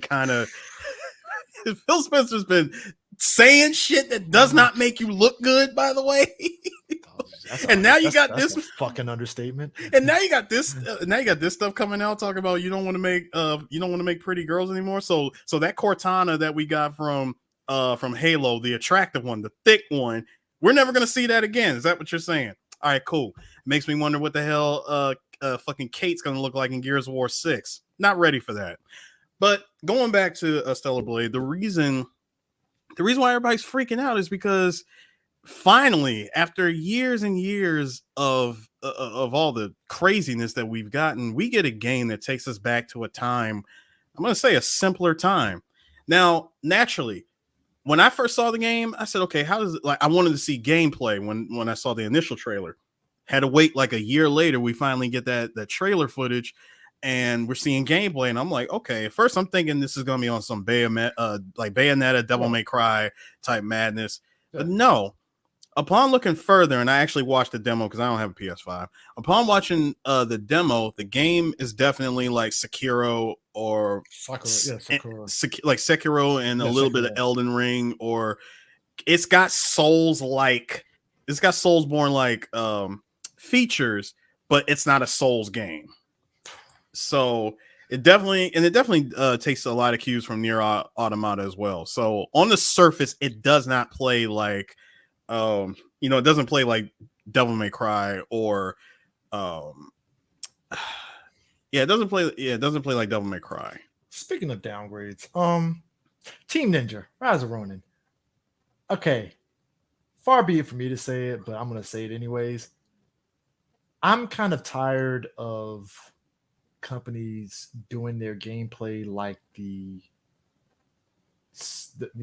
Souls games, like Demon Souls and stuff now, because Rise of Ronin with Team Ninja, right? With Neo, it definitely, the gameplay felt smooth like Ninja Gaiden. Basically. Neo and Neo 2. Yeah, Neo, very Ninja Gaiden in the gameplay, fast paced and everything, right? It had a little bit of the Demon Souls quality to it, especially with the gameplay, but there was a very much like Ninja Gaiden fast paced speed to it, right? Especially with different the different layouts that you have for your characters and stuff, with the weapons and such. So, okay, I'm like, all right, cool. So Rise of Ronin, I'm like, all right, cool. It's going to be probably like Ghost of Tsushima with a little bit of Ninja Gaiden. All right, cool. That's what everyone thought. Wishful thinking. And I saw the gameplay and I'm like, so this is Demon Souls. Like, even Sekiro's gameplay was fast paced, right? But this perfect parry. Yeah, perfect parry and everything. This was like, so Rise of Ronin, from the gameplay I've watched on YouTube and people's gameplays walkthrough so far, it's very Demon Souls. Like, it's slow paced on the gameplay, and I'm like, why are we doing this? Why? I don't understand this. It's because of the success of games like Dark Souls, Elden Ring. A lot of companies are trying to jump on that bandwagon. Dude, remember the Game Awards. Elden Ring swept. You had success with Neo and Neo 2, critical darling games. Everybody fucking loved it. You got awards and praises, maybe not Game of the Year praises, but you were getting. Why would you like? It just feels like you're chasing. It feels like you're chasing a dragon at this point, trying to get. It just feels. Yeah, and other companies, yes. Yeah, so it's like me, I'm sitting back like, can we just go back to the days where we had a variety of these type of games where it's like you had your Ninja Gaidens, you had your Devil May Cries, you had your Bayonettas, and you had your Soulsborns and all those games. So where you had a variety of these type of action adventure games, and now I can answer that question, CJ, and I can tell you the reason why that won't happen. Number one, the last actual Ninja Gaiden game that we got was Yaiba Ninja Gaiden that no one really cared about. When did that come out? Oh, that came out sometime after Ninja Gaiden 3. Was that pre-pandemic? Yeah, this was long pre-pandemic. I remember Ninja Gaiden 3, a lot of people wasn't digging how easy it was. No one was digging the fact that it was also a Wii U exclusive at the time. 3. Ninja Gaiden 3 Razor's Edge was a Wii U exclusive at first. It eventually came to other platforms, but it was on the Wii U. Because I remember Darkside Phil played it, and I was like, he didn't play that shit on the fucking Wii. And then it was on Wii. It was on no, not Wii. It was on the Wii U. No, that's what I'm saying. I don't remember him playing it, and then I remembered he played the later ones, like you said, that came on. Yeah, they came out. They got ported later. Yeah, but it was like I said, it wasn't Ninja Gaiden 3. It was Yaiba Ninja Gaiden. That was like the last Ninja Gaiden game to be put out, and then after that. Then after that, we got that travesty called the Ninja Gaiden Master Collection. What was wrong with that again? Buggy, censored, like everybody, and by censored I mean it was Ninja Gaiden. I would say to some people's argument, they'll say that Ninja Gaiden Black is still better than Ninja Gaiden Sigma. Shit, OG Ninja Gaiden beats out both of those, but yeah, but no. See, Ninja Gaiden Black was like the better version of OG Ninja Gaiden. No, because Black was on Xbox. It was on the original Xbox along with the first one. You remember that? They didn't nerf the what was it? The Flying Swallow. They did not nerf that. I thought Black they nerfed it. They didn't nerf it. It got nerfed. Or was it the PS3 one? It was the PS3 version of Sigma. It was Sigma. Sigma was the one that came on PS3, and that got nerfed. The original Ninja Gaidens, which was OG Ninja Gaiden and Black. Ninja Gaiden Black is still like the top tier version of that game. So all we got were inferior ports. Number one, like Ninja Gaiden Sigma 1, Ninja Gaiden Sigma 2, which is, oh God, why did you do that? Why did you give us that? You could have. All you had to do was go in, get the original game code from from OG Ninja Gaiden 2, which was bloody, gory, violent as all hell, the one that everybody wanted. Yep. And you give us this trash. No. But it's just weird to me that Rise of the Ronin could have been the thing that would have gotten people back on board with Team Ninja after Neo and Neo 2, and then it kind of feels like a step. Graphically, game looks great. It's just gameplay. It just feel like it took 5 steps back from what Neo 2. That game needs to go back in the oven. It needs to go back in the oven, dog. It ain't finished. That is an understatement of a fucking lifetime. Speaking of, it needs to go back in the oven. Silent Hill 2 remake. What the fuck was that? Hold on, before I jump on that. Bad Chocolate, you ain't shipping at the same time. You ain't wrong. Well, of course, Inafune it goes. You had to kind of keep that low key. That Inafune did. Inafune did have a hand in it, but no, it's more known that Jessica Nigri was in all the ads for it. That was free advertisement right there. But still, it didn't help that game. But no, Ninja Gaiden, I'm with you. What the hell was that? Silent Hill 2. What was that? Should we be worried? It's Konami. You should be worried. No, but do you remember prior to that trailer drop? Remember when Konami came out and did that big press event of all of this Silent Hill goodness that we were getting? Remember Silent? No, hold on. You know that other one, that other trailer that dropped right after that was Silent Hill F, which looked like it's supposed to take place in, I guess, not feudal, but some kind of weird time in Japan. We saw no gameplay footage, so to me, that game doesn't exist until I see gameplay footage. But I'm sorry. That is my attitude with gaming, with all future games. Until I see gameplay footage, the game doesn't exist. Well, look, you know what? You showing the scene doesn't do nothing. You know why I'm feeling some way about this Silent Hill 2 remake? It's the fact that you can't give us all this great shit from Metal Gear Solid 3 Delta. So you set the tone like, okay, Delta looks pretty fucking great. We saw the initial trailer, teaser trailer, and then we saw another trailer with some gameplay, and it's like, okay, all right, Konami. I can't really call it gameplay. It was more like the engine. But I mean, the potential, Unreal Engine. Yeah, the potential is still there, right? So you're kind of like, all right, I'm on board with it. Jury is still out, obviously, but like, okay, cool. And then they put out the Silent Hill 2 remake trailer, and I'm like, this doesn't look like it's that much of a huge leap to current standards in comparison to what you showed us from Metal Gear Solid 3 Delta. Like it didn't feel, because even looking at screenshots, it just something feels off. It looks off. And also, why start at Silent Hill 2 and not 1 if you're going to do this? Well, Chris, let's also keep this in mind again. I mean, come on, you and I've been through gaming history. Remember when Silent Hill gave us the Silent Hill HD collection, and that was also a steaming pile of garbage? That's why I didn't buy it. I didn't either. I was about to hit that deliver from Amazon. I was like, oh no, we are not buying this. Remember? Hey, do you remember Silent Hill: The Room? Again, shout out to DSP. He outright let the chopper fly on how shitty that fucking Silent Hill HD collection was. He was like, yo, this is some bullshit.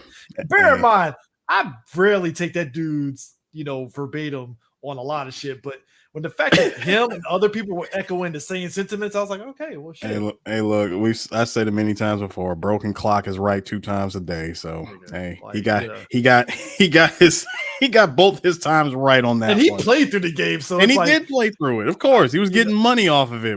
I would too if I was getting money per view just to play it. Sure, I'd play it and shit on it. Yeah, so it's just this too. I'm just like, so y'all just got lazy.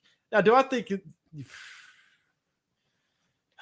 You know what? I wanted to like The Room. Let me put it that way. I did buy The Room. I wanted to like it. It's just the best option when it came to Silent Hill in within the last generation and a half was PT. And Konami had to go and shoot themselves in the foot with a Gatling gun on that one. Yeah, just going ahead and get a PlayStation Classic, mod it, and just get the OG Silent Hill and Silent Hill 2 and call it a day. Yeah, get the old, get the old games, or go on the PlayStation store if you still got a PS3 and buy them. True, but you get them dirt cheap, or like you said, not allegedly emulated. I mean, that's basically what I did with my PlayStation Classic. I modded allegedly.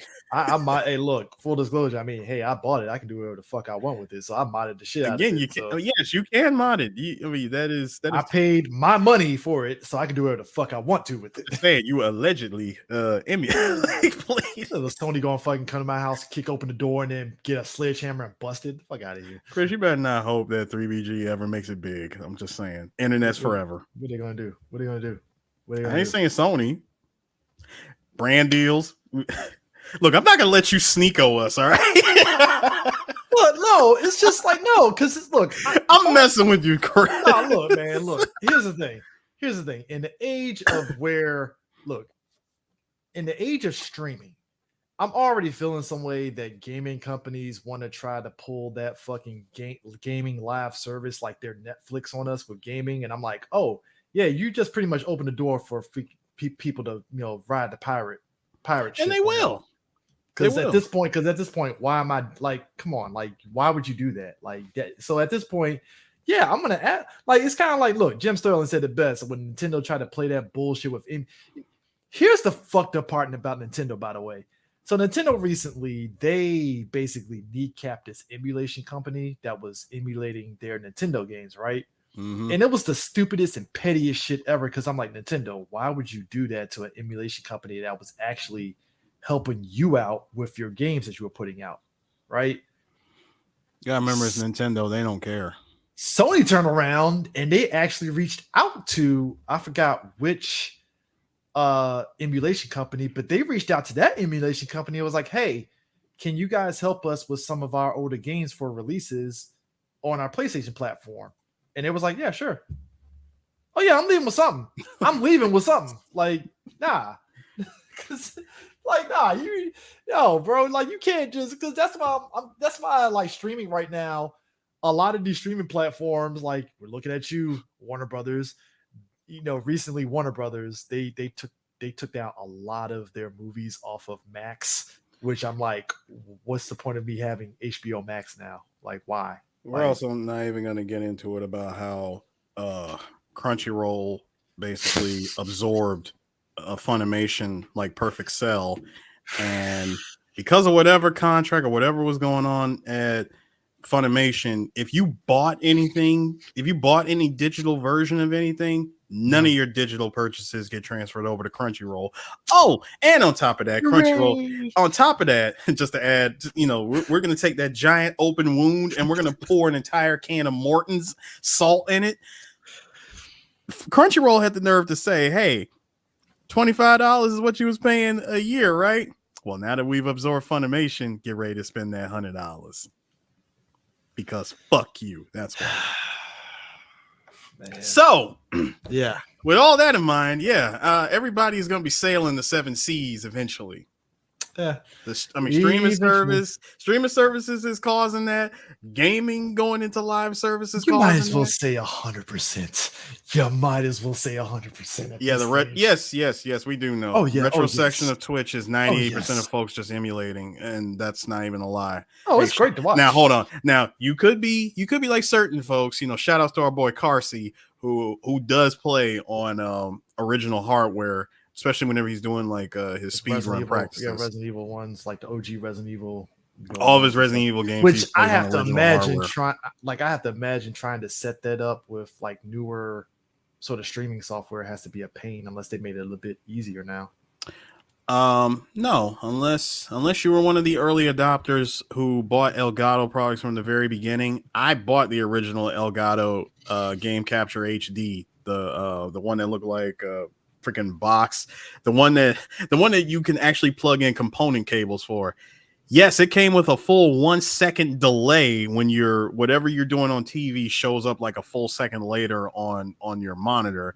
But some people still use that, and some people were. What's up? Has technology advanced to where if I wanted to stream on PS3, I can do that, or is it pretty much that's done? No. So I remember. No, for PS3, I remember now.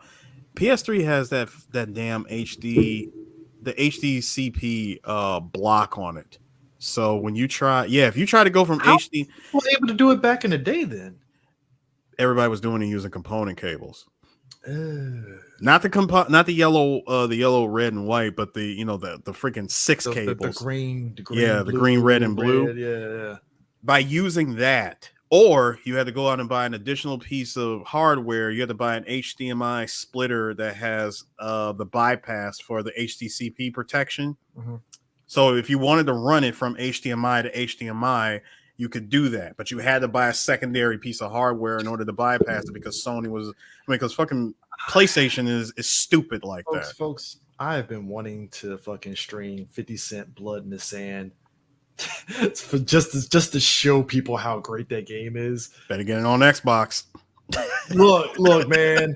I got it on the PS3 because I played the shit out of it and stuff. And it's like, maybe I need to go on ahead and just emulate that shit and just put it on my fucking thing that I got and just play it on that because that like because people really like, is 50 Cent Blood in the Sand that good? Blood in the Sand was fun. It's a fun game. Really good and fun. I ain't gonna lie, man. It's a guilty pleasure fun game, but that was the biggest problem when trying to play PS3 games. Unless you had a HDMI by a splitter / bypass, trying to go HDMI like 1-to-1 HDMI was not going to work. You had to go component, which was again stupid.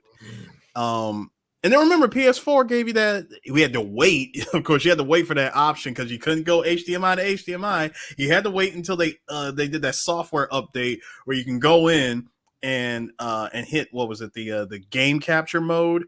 But here's the dumb part.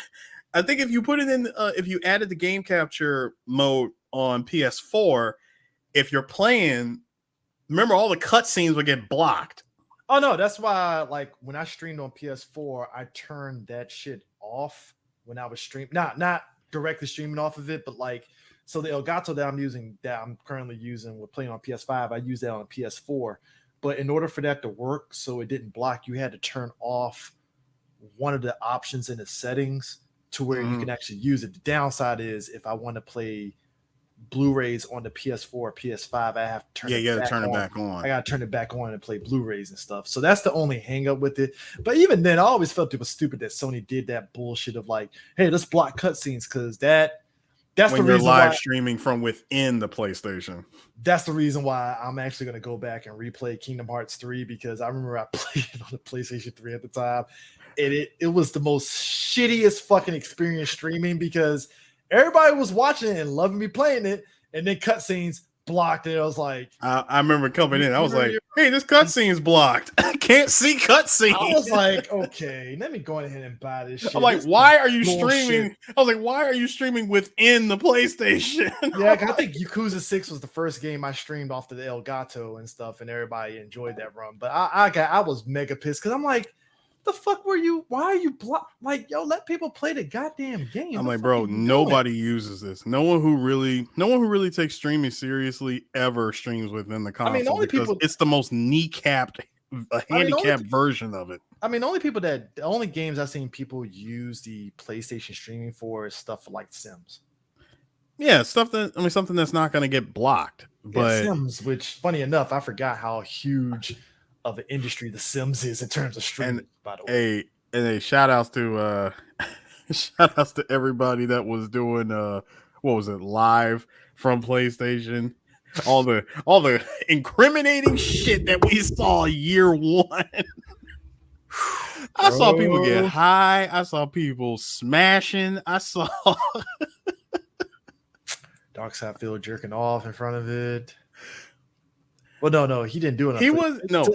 It wasn't live from PlayStation. He had his own OBS stream up. Forgot to turn the camera off, and that's what led to that mess. It's just that the PS4 was turned on, and it was at the menu. So it was the menu music playing while this man was that was the dude that fingered his wife on the fucking PlayStation shit. Yes, that happened. There was another guy that did that. Oh, man. I think but it's bad when Sony shuts down your stream. Like when someone catches it, if you're not streaming it directly to if you're not on Twitch, you went to Ustream. Hey guys, remember Ustream? Ustream. Those were your only two options back then when streaming on PS4. Yeah. So as you would say, Sony has some lofty ass ideas. Yeah, look, even before Sony did that, you know what pissed me off? Who the fuck company that does Persona? Atlas goofy ass was like, hey, if you're streaming Persona 5 or whatever, we don't want you to only get to a certain date point. And then that has to be the most dickless move ever, because it's like, bro, people are gonna spoil the fucking game anyway on YouTube and Reddit. So what the fuck does it matter if somebody put the video out? Like, I do believe one time that happened. Before they even said anything, someone already put the ending out. Yeah, it was stupid as shit because it's like, okay, you did that to prevent people spoiling certain things. Bro, it's the internet. It's going to get fucking spoiled regardless of what you try to do. You got people that probably been playing that game for a whole month before the game even came out and kept it on the quiet. Thank you. I can understand if you gave people early access and you don't want them to spoil it. Okay, that's fair because fine, right? That's a thing that happens in the industry when you get early access. Like, you have to kind of keep the footage that you do to a minimum until that embargo is up, and then you can put out shit. Because there's a bunch of people that I follow that had like MK1 spoilers out like the week and a half before the game came out because they had early access and the embargo was up. That's how I knew about some of the spoil. I think a lot of us knew about the spoilers from MK1 before the game dropped and stuff. So, you know. Speaking of MK1, I'm gonna mention this thing, and before we go over to Street Fighter and Evo, MK1, boy, Warner Brothers, I really did have high hopes and expectations. I mean, come on, we talked to Ed Boon, we met the guy and talked about MK1, and from the looks of it, the game does look dope. Like, graphic wise, it was cool. After that first week, when people peeped game on that Conqueror mode and saw that it was a live service shit. It was the invasions. The invasion. When the invasion happened, remember, if you beat the story mode, if you beat the original story, the game ends with it connecting to Havoc. And the very first invasion was supposed to be about Havoc. Mm-hmm. They go and pull a bait and switch and made it all about Melina. And gave us these trash ass costumes for her and like a select few. Everybody else did not get a costume, and nobody is liking this. Like, Not liking is an understatement, sir. I'm this close from saying, hey, NetherRealm, I'm gonna need you to take this game, take it out back. Here's a double barrel shotgun. Do work. When people are saying that R.I.P. Akira Toriyama, when people are saying that they'd rather see Dragon Ball Fighter Z on the main stage than MK1, tells you something. Yeah, that tells you something. Yeah, which? Well, sorry. okay, all right. Well, let's rewind it back. Street Fighter 6. So, right now, I think you had an article up about the leaks and stuff, and I'll get to the leaks first. Let's go ahead. Let's drop this thing about Akuma. Which, if you follow the initial leak roster, you kind of saw Akuma coming because Akuma's a part of this season. He's the last character for season 1. Oh, I know that, but you remember that initial roster? It had Akuma and some of the other characters that got released at this point anyway. So it was kind of like, all right, cool. Oh yeah, I remember that original roster. It was supposed to be the initial launch roster with the season 1 characters. So now Akuma's here. And I'm gonna be honest, this is what's kind of had me sitting in the back waiting to play Street Fighter 6 again, because I do want to see how Akuma plays. I'm thinking he's gonna be like how he was in Street Fighter 5 with a little bit of what the fuck is old boy from what, Asura? No, old boy Ryo. Goken? Yeah, pretty much. Dude, he's looking like Goken a little bit now, to be fair. I mean, he's going full white, full beard. Yeah, he's looking a little Goken. I mean, if Ryu is, it is like his brother after all. Yeah, if Ryu is looking a little bit like Akuma with the beard and all that and shit, it's like, yeah, it's matching up, but he's looking a little beefy. Actually, no. To be honest, he's looking more Oni with a beard. Which, I mean, given his motif, I can see the Oni aspect to him for sure. So yeah, Akuma's here, waiting for that. Waiting for the game to officially update and add him. But I wish I actually got gameplay footage, but hopefully they'll drop a footage. They'll drop a trailer with actual footage. So now I want to get into the leaked season 2 roster. So the leaked character roster, it's basically apparently M. Bison, Sakura, R. Mika, Elena. Who am I missing? And a new character, if I remember. Yeah, it's supposed to be a new character, no name. They said this character is either going to be African or Middle Eastern or something. Again, nothing's really clear. Also Vega. Yeah, you already said Bison, but yeah, Vega's supposed to be in it too. Yeah, so here's my thing. And real quick before I let you finish. When this thing leaked, and this is actually from someone who has a very good track record of being accurate when it comes to leaking stuff. Both Sakura and Elena are in this. I think they're also added to the leak list as well. Everybody right now feels this is the most mid announcement for season 2.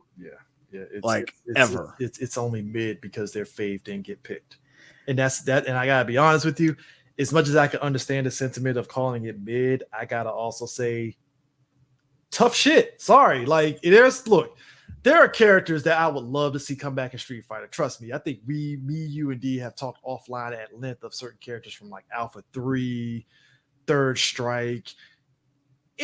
Trust me, there is a lot of characters that we would love to see, and not just Street Fighter, a lot of other games that never make the cut. Like, look, there are still a contingent of people in Tekken that want to see Bruce come back. Totally understand. Right? He's not coming. Bruce is not coming back.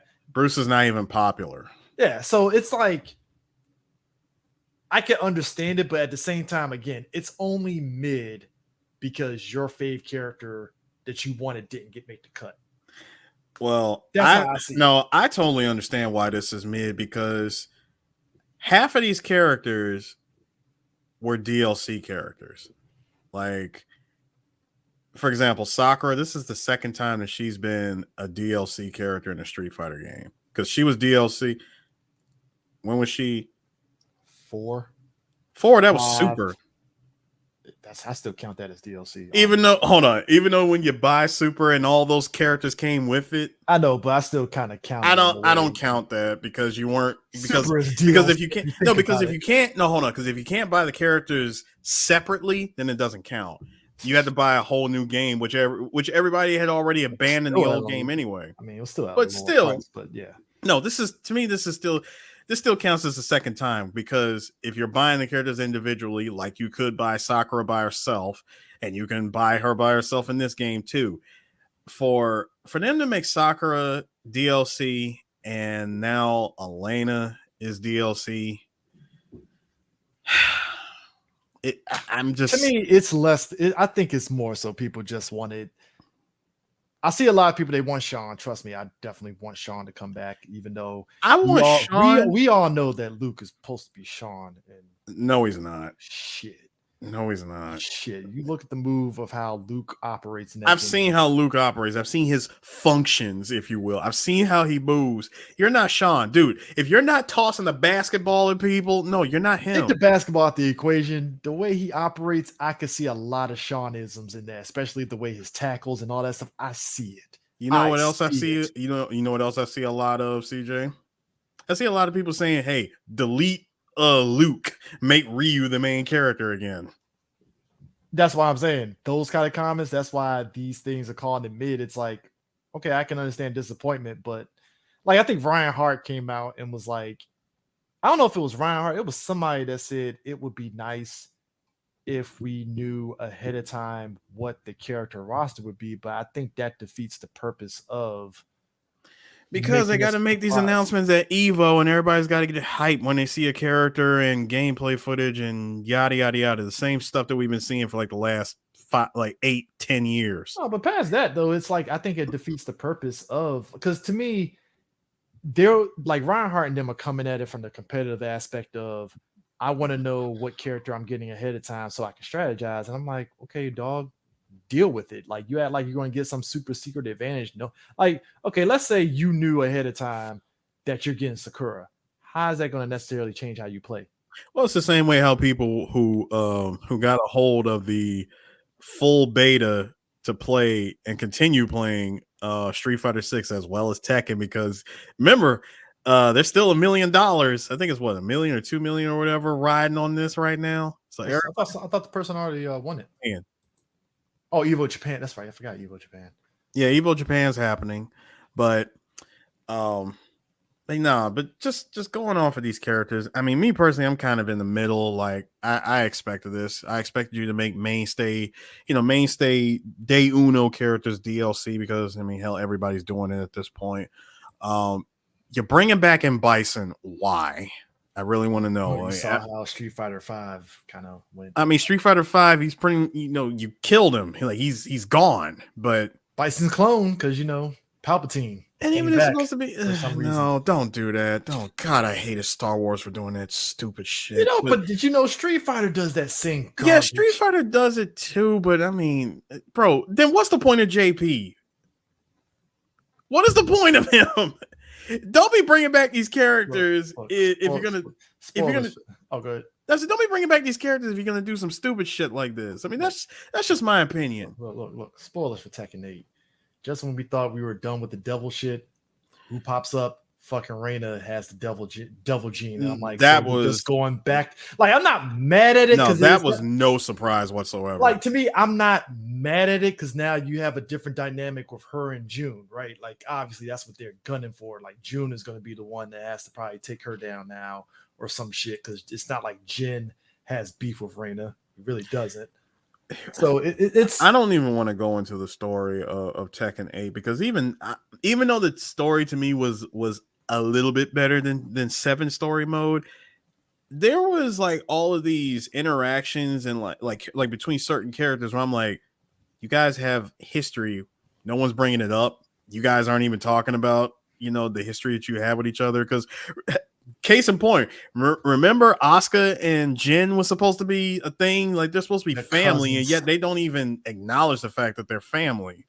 Yeah, it's weird. I think once June came in, it's like, so and what's then up with that connection? And then Asuka and Lily was supposed to be Sakura and Karen in Tekken form, but once Asuzina shows up, it became tea versus coffee. Even when they interact with each other, it's like, we don't have our rivalry anymore. And I'm like, what is really Street going Fighter, on with it's this like game? Street Fighter, to be honest, they need to kind of pull from Bandai Namco and really straighten their fucking story out, because it's weird that your comic side at least straighten the story out a bit, but you can't parlay that into the video games. Yeah. I don't understand that whatsoever. Like it's strange, but like it's like that's why I said with this thing with Street Fighter 6, it's like I can understand being disappointed. I mean, of course you're gonna be disappointed, but at the same time, it's like it is what the fuck it is. Like hold on, I didn't like Jin's face turn after the whole. No, I know he started World War III on purpose, but I understood why he did it too. You know, it just made the whole thing about Tekken 6 kind of irrelevant, seeing how they did bring back freaking Azazel in Tekken 8 for the story, and apparently he's the king that runs all the devils, and I'm like, turned out to not be a thing. It wasn't a thing until Tekken 8. I'm like, because I thought he was just some random, he's another ancient bro. Then creature. you see him. Hold up. Then you see him show up in Tekken 8, and Kazi is like, yeah, let me get that up off you real quick, and he just snatched his power from him. I was waiting for fucking what was the old boy from Tekken 3? Oh, Dr. Boskanovich? No. Well, you said the old boy, so no, the creature from Tekken 3. Fuck. Not gone. Was it Ogre? Oh, fucking Ogre. Yeah, the fact that Ogre kind of had a connection to I was about to say Azazel. Azazel. Azrael. I'm like, well, that's weird. Okay, fine. All right, cool. Whatever. And then Jinpachi, that was a fucking grand opening, grand closing, wasn't it? Yeah, only appeared in 2 games. 5 and tag 2. Tag 2 is not done. canon. But so speaking of which, Evo lineup. Yeah, I got happening. That. So here we are here we are with Evo. Here we are with Evo 8. First of all, congrats to Evo 8 for. Congrats to Evo for one thing. They got Evo Day. It just sucks that Evo Day is happening after Evo is over, because I think they said Evo is going to be Evo Day is in August, not July.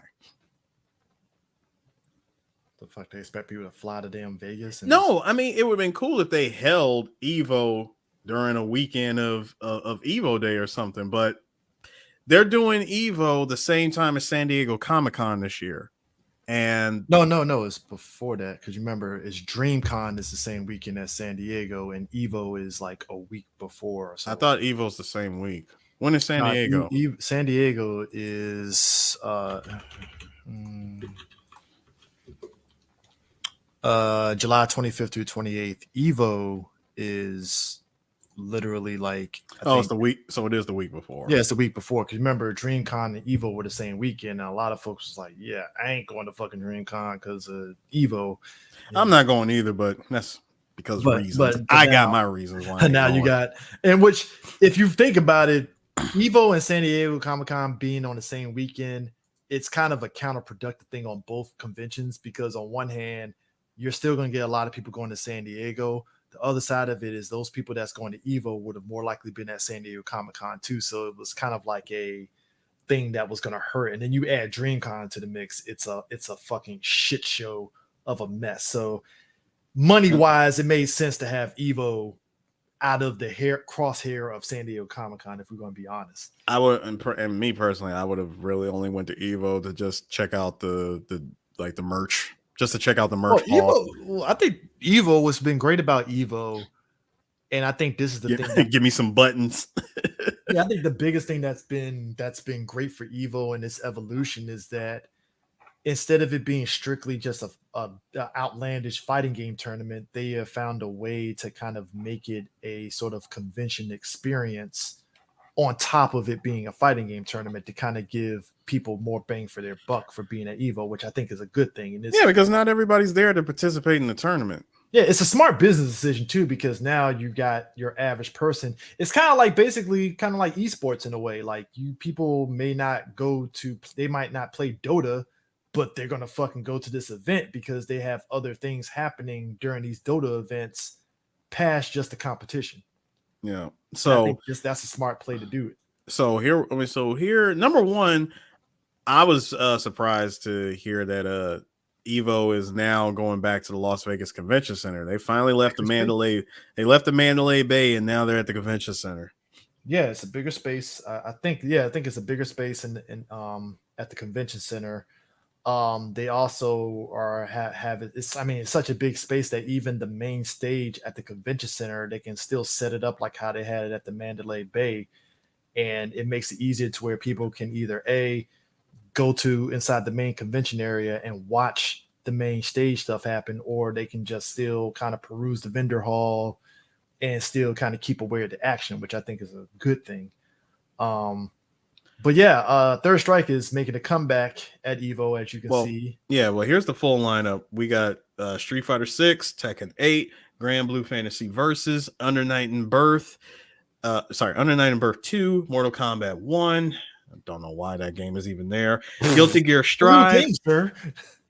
Guilty Gear Strive, King of Fighters 15, and Third Strike. So Evo, we're just gonna yeet that Marvel 2 thing, huh? Because remember Marvel 2 was supposed to be celebrating its anniversary at Evo, but pandemic happened and it was 2020. But there's been nothing. It's like Marvel.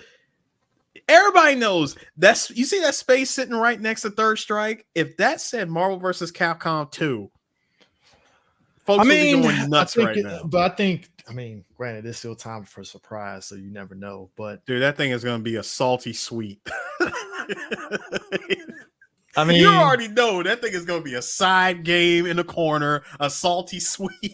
Maybe. I mean, look, the thing about even some of the side games, they will stream it, so you never know. They might pull a surprise and be like, "Hey, Marvel 2." So no, see, I need this game. No, when it comes to the games, especially games that's going to be on the main stage, they have to announce it ahead of time. They have to announce it to give people time that still play this game to, shake the cobwebs off and, get the practice and hit that lab, get online and play against people so you can enter and get on stage. Like to have the game show up as a surprise at the event and not tell nobody is going to have people feeling some way. Yeah. Especially if you're a competitor. Because I'm like, bro, I would have been practicing if you were really serious about announcing. Don't just spring it on us at the day that we show up. Yeah. So with all these games, again, not counting you, Mortal Kombat, but of all these games that are here, I'm happy for them. I'm happy that they're here and they're gonna get their time to shine again. Shout outs to King of Fighters 15. All of South America is going to be riding. We're going to be seeing all the flags of South America, Mexico, and whatnot. Spain, like it's going to be nuts. I'm looking forward to watching that. KOF is going to be interesting because I think with Guru, because it was like early footage. Yeah, Garo City of the Wolves. I think that's going to be because is that releasing next year? Yes, it said early, so we're looking at possibly January. January of next year is when the game more than likely will drop. So this is a possibility. This is KOF 15's last year before Guru probably takes the main stage next year. Probably. I doubt it because King of Fight, we're still going to get more King of Fighters games. Now, is it going to be both games might be in top 8 then if that's the case? Yeah, because if we're right now, City of the Wolves is a Fatal Fury game that people feel. I like the way it looks and I love the way that it plays. Mm-hmm. Like I actually want to get the game in hand and see how it plays for myself because they really are paying full attention to how Mark of the Wolves played. Where remember, Mark of the Wolves was pretty much the Third Strike of SNK. Yeah, they had Just Defend and then the bar. Like Just Defend and the freaking TOP mode. Yeah, where if you put it at the beginning, middle, or end, you get like crazy special into special. Like you can cancel everything. It's like the Roman cancels from Guilty Gear Rev 2, where you can just cancel a special into another special. game was nuts. So I'm looking forward to playing that game when it drops. But this is definitely not the end of King of Fighters. I think MK1 is going to definitely miss out next year for sure.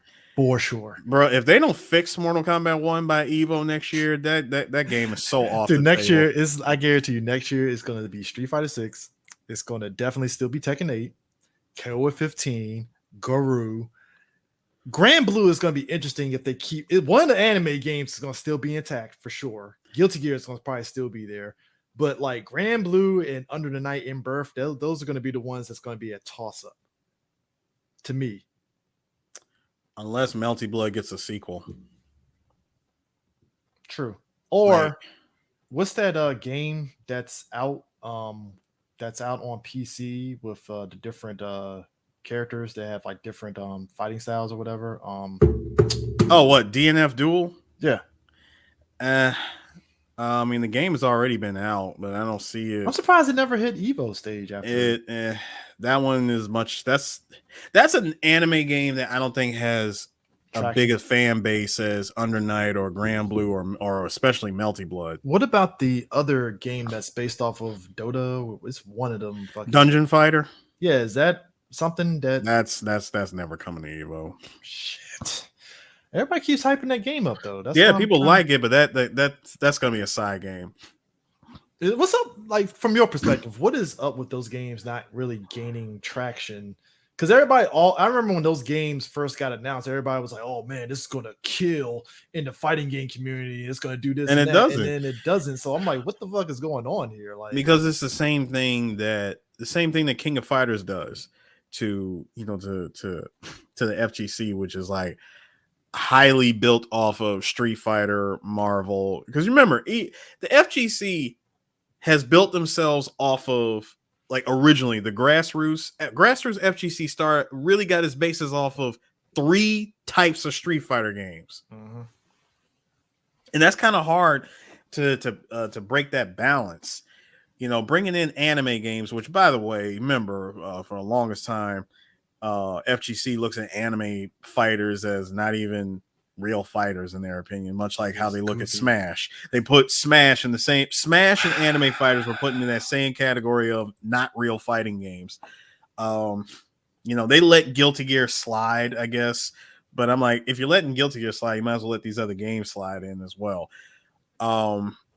Why these other types of games don't catch on is it could be a number of things. The trials, like the trial mode, like the little combo challenge or whatever, can be like stupid difficult to them. Remember King of Fighters 13, the combo trials? 1 frame links. Yeah, stuff like that. Not stuff like that nobody can really get behind and play. I respect KOF 13 for that because they stuck to the guns. Like, no, we wanted to do something different. And I mean, yeah, they shot for the moon for that, but I'm glad that they switched up for 14 and 15. Like, nah, let's ease up off that. They shot for the moon, but they definitely divided the fan base. 13, I believe, divided the fan base. You got people that love the 2D, and I love 2D KOF, but my favorite 2D KOF will forever be 98. Like, I was 97, 98. Like 2002 was cool from the roster standpoint, but 97, 98 was like my favorite. I played the hell out of both of those games, especially during our high school years. Like, I love those games. Like, they're just classic games. They kept it simple. There was no there was a max mode, but it wasn't like, you bust out max mode mid combo and all that. It was never really like that. Mm-hmm. Like, you can still do some crazy shit in those games, but I just love the classic feel of the old games. Now, I do like KOF 15, of course. What to do with like with this lineup though? Like, if next year rolls around, if we don't see Grand Blue, and the only reason why Grand Blue's in here because they got a new version, which was Versus Rising. Yeah. And Under Night is in there because this is the second Under Night game that everybody's been waiting on. Yeah. And because those games have a lot of traction, that's the reason why people are lining up for these games to be at Evo. Well, now the game I'm kind of half expecting, I'm not saying I'm putting 100% hope in this, but I would love for it to show up. Pocket Bravery. Actually, I just had a thought now. So, multiverses is making a comeback since it's getting a fully realized Yeah, they're actual making it version into a coming out, full game. which I could see the potential of that, and that's barring if it gains traction. I could see Sure. multiverses getting into it. If it gains traction and it keeps consistent with what it's doing, I could see that maybe. Because you remember Evo 1 year, they did do PlayStation All Stars for that 1 year, and then everybody thought it was coming back. Well, I don't see. I'm not gonna say everybody. Mm-mm. It was just after that, Evo was like, "Nah, we're good. We're good. We got Smash over here. We don't need you." It's like So it came in and served its Oh. purpose, but we are there are people that think that Xenoverse should get it. Why? I don't fucking know. Because that's the equivalent of wanting the fucking Naruto games to the Evo. Like, why would you? Why? Yeah. Look, you no will dis- never no- see you will not see an arena fighter game at no Evo. disrespect to people that love those games. It's just weird to me that like when Xenoverse got announced, everybody's like, finally the real fighting game is back. I'm tired of Fighter Z. And I'm like, this is like a downgrade. You know this, guys. Horrible Yeah, right. downgrade. like the fun of Xenoverse I understood because of the customizations people were doing, like throwing CJ from Grand Theft Auto and doing all that shit, and it was funny. I ain't gonna get it twisted, but I'm like, all right, cool, I guess. So I can see multiverses for sure getting it, but I don't know. It's the fighting game kind of thing is very weird of what you can really get that's going to kind of gain traction for folks. So, I mean, I don't know. It's I mean, you have a better chance of Rumblefish 2 getting fucking main stage before anything else getting traction, to be honest. That's another one that will probably never show up. I mean, Samurai Showdown had it for like 2 years straight before they just said. And so did King of Fighters. King of Fighters held it down for a little bit. Not King of Fighters. Sorry, I meant Killer Instinct. Don't say King of Fighters, sir. No. Killer Instinct held it down. Didn't they have like 4 years? 4 years or so? Yeah, they went through every single season. Yeah, like via Evo. So no, I would say about 5 years straight. Yeah, they had. I mean, they had a good run, but they really haven't been run. back. They haven't been back since. Yeah, who does Killer Instinct? Well, Microsoft owns Killer Instinct, but it was Iron Galaxy that picked it up after High Noon left. I really feel that they could have done something with Killer Instinct that would have really. I think another company could really put Killer Instinct back on the map and keep it consistent. And part of me feels that Microsoft wanted to sit there. They wanted that live service money out of Killer Instinct, and it wasn't hitting to the money that they wanted, and that's why they probably abandoned that shit. That's how I see it, at least. Yeah. I do remember. Well, Killer Instinct was in a weird position because when I think it was not High Noon, High Voltage. When High Voltage was the one who developed the game from the ground up and made it amazing. Microsoft apparently didn't. I don't think they fully realized what they had on their hands, because if I was Microsoft, I'd have been like, hey, here's some money. We're buying the studio. We're keeping you guys in house with us, and we're good. What happened? Amazon, with the upset, sneaks in, snatches that development team from Microsoft, and there was nothing Microsoft could do about it. So they had to go to Iron Galaxy to finish out seasons 2 and 3 for KI. And I'm like, hey, Microsoft, this would be a good opportunity for you to try to do what you should have did with High Voltage and just buy Iron Galaxy. And you didn't. So now they're sitting here with one Killer Instinct game and everybody asking for a sequel. And the problem is that they have no one that can make the game. Yeah. I don't know who you could really like who can you get? No, seriously. Who could you really go to? What developer can they even ask to make Killer Instinct 2? Shit. Hard pressed to find that shit. I mean, especially the way that the game is designed. I mean, like Iron Galaxy had to look at the blueprint that was left behind by High Voltage and build off of that. Yeah, I mean that's. But that's what I said. But that's but that's what I said earlier. Next year, I would love to see Pocket Bravery at Evo. Yeah, I think it's like you said. It's like a lot of these games that like aren't from the main brand. Like, look, even on Bandai Namco, Soul Calibur, the fact that Soul Calibur died like a slow death after 6 speaks volumes. It wasn't slow. It was pretty fast, I should say. It was kind of forgettable in my eyes. I played the last Soul Calibur, and it's like I remember I was playing through the single player, and I was like, I see what you're doing, but like, there's nothing that's like grabbing me compared to even Street Fighter V at the time when it was out. For a game called Soul Calibur, it lacked the soul. Yeah, because like even with all the issues that Street Fighter V had at that time, Street Fighter V was keeping my fucking attention, and that says a lot. Like, I mean, Samurai Showdown, another dead Samurai Showdown was keeping my. Actually, I would say, dare I say, Samurai Showdown kept my attention way more than Soul Calibur. No, that's what I'm saying. A game that also died lasted longer than Soul Calibur 6 did. What was it? Fighting whatever. Fighting Layer. Fighting Layer EX had more of my fucking attention than Soul Calibur. That Terry Bogard DLC was that came in clutch. Like, bro, like you really had to sit there and question Bandai on that Soul Calibur rollout. Like you really had everybody hyped for Soul Calibur 6, and then it just nosedive. I mean, you gave us Hamaru and 2B. Oh, and old boy from The Witcher. Oh yeah. He was one of the characters in the which he was fun to play in that game, but and chick from Nier Automata. Yeah, I said 2B. Yeah, so that's 3 guest characters that were good, but like I think at that point it was just kind of it didn't matter anymore. Do I care? Like it really didn't matter.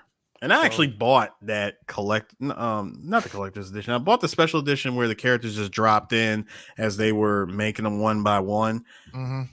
And thank God I got it on the cheap. I was not paying full price for that. I got that crap on the cheap. Let me ask you this, just to end the show off. So obviously we know that Code Veronica is on the bubble with Capcom in terms of remakes finally, right? We don't know when that's going to happen. And obviously, like I mentioned earlier about Resident Evil 5 and IGN saying that goofy ass shit, Resident Evil 5 is obviously on the docket of being remade. It's definitely getting remade. It's definitely getting remade. Do you think the system, because we played Resident Evil 5 to fucking death, even to the point of platinum it, do you think they're going to how do you see their iteration of the buddy system in that game compared to how the OG was? Like, what do you see it as? Kind of like Resident Evil 6? God, no, because that's a game that needs to be burnt to straight ash. Well, I'm saying in terms of just like, if they were to do this, if they're to make the game and keep, go with that whole buddy system again, if they do it, you have to try to bring in more of that horror element. Kind of like what you did with RE4 remake, where you still kept it Resident Evil. It wasn't like a full-blown out-and-out action game like OG is. Because let's be real, OG is definitely a full-on action game. It's just an action game that you could play solo. But 4 has some moments where I'm like, holy fuck, stop. Hey. There was some moments, like, case in point, the red cloak guy that he powers up everybody. I was like, okay. You're fucking with me right now. Like, all right, okay. Yeah, but in the case of 5, you got to change a lot of. There's a lot of stuff that needs to be changed up, and still keep a lot of the most popular moments from the game intact, and keep it faithful to the original. Oh yeah. But I would say give us the overwhelming odds like you did in the. You remember the very very first trailer for RE5 where you saw all these gimmicks that Chris could do that he ended up not doing when the game actually released. I'm trying to remember what was the gimmicks. Okay, so one of the gimmicks was this: he could actually punch people.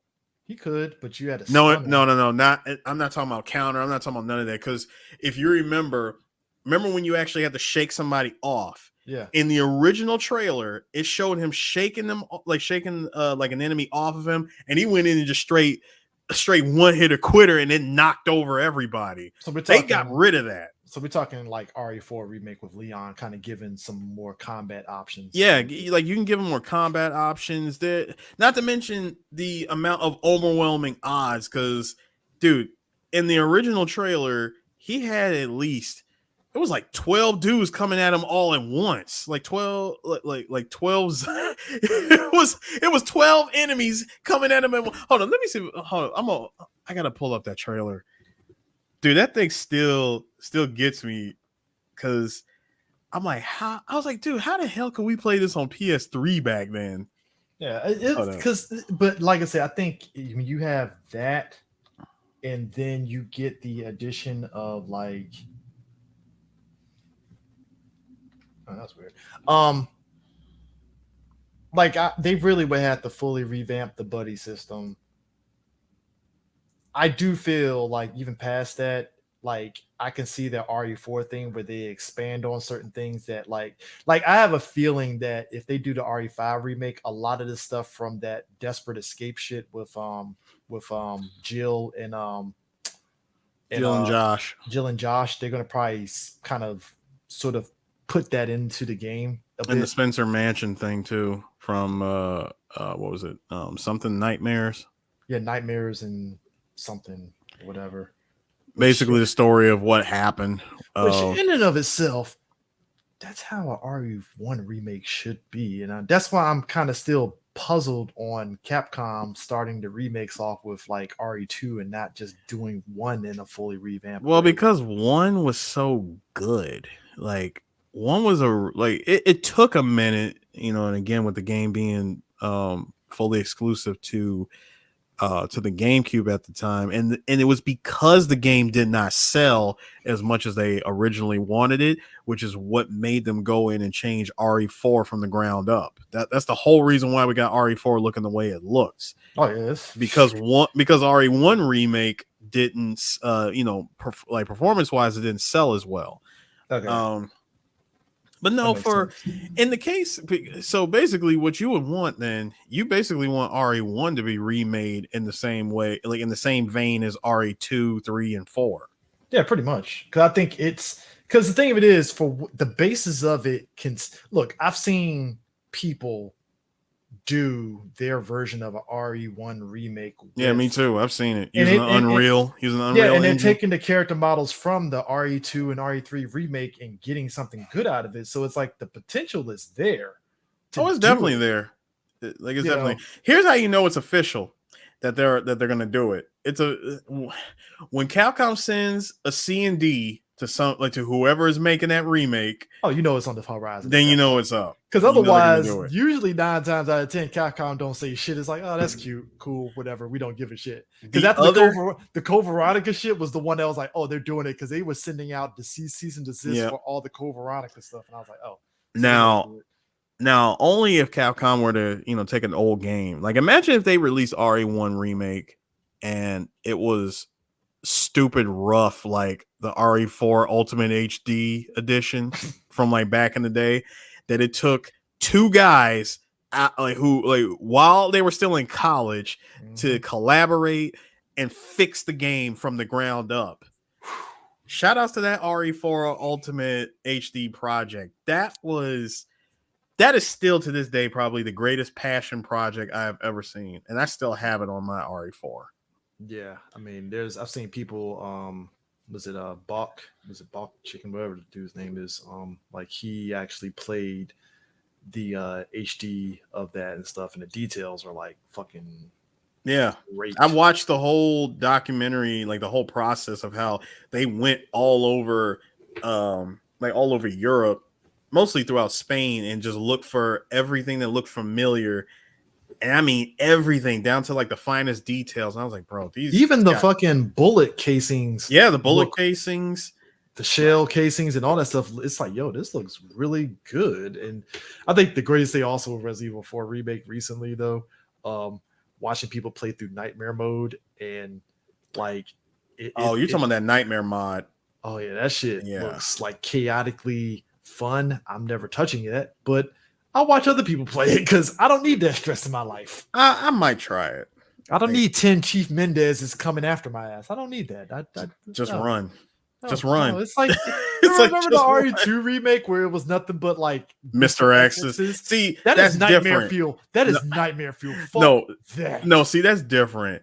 Like people doing the randomizers or every enemy is Mr. X, that breaks the game. You can actually soft lock the game doing that stupid shit. You have to pull out an equalizer, which is running around with the infinite rocket launcher. Yeah, that's the only way you can balance that shit. The pistol is only going to be like, yeah, that's not going to stop them, and then it doesn't stop them. It barely slows them down. But if you break out the RPG, you can at least slow down a bunch of them where they can all, pull the Tony Romo.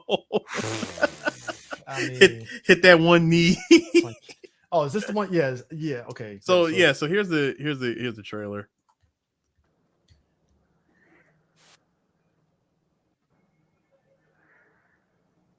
Yeah, them early iterations of Resident Evil. Why is it not playing? Hang on.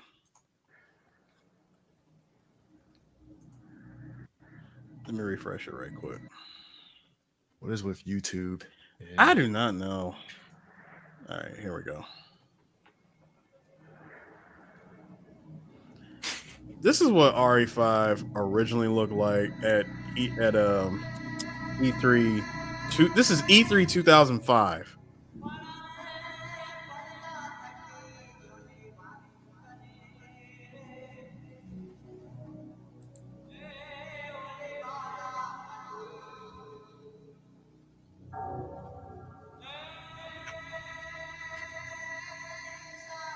You can tell just from looking at this that this is all just stuff made for the trailer.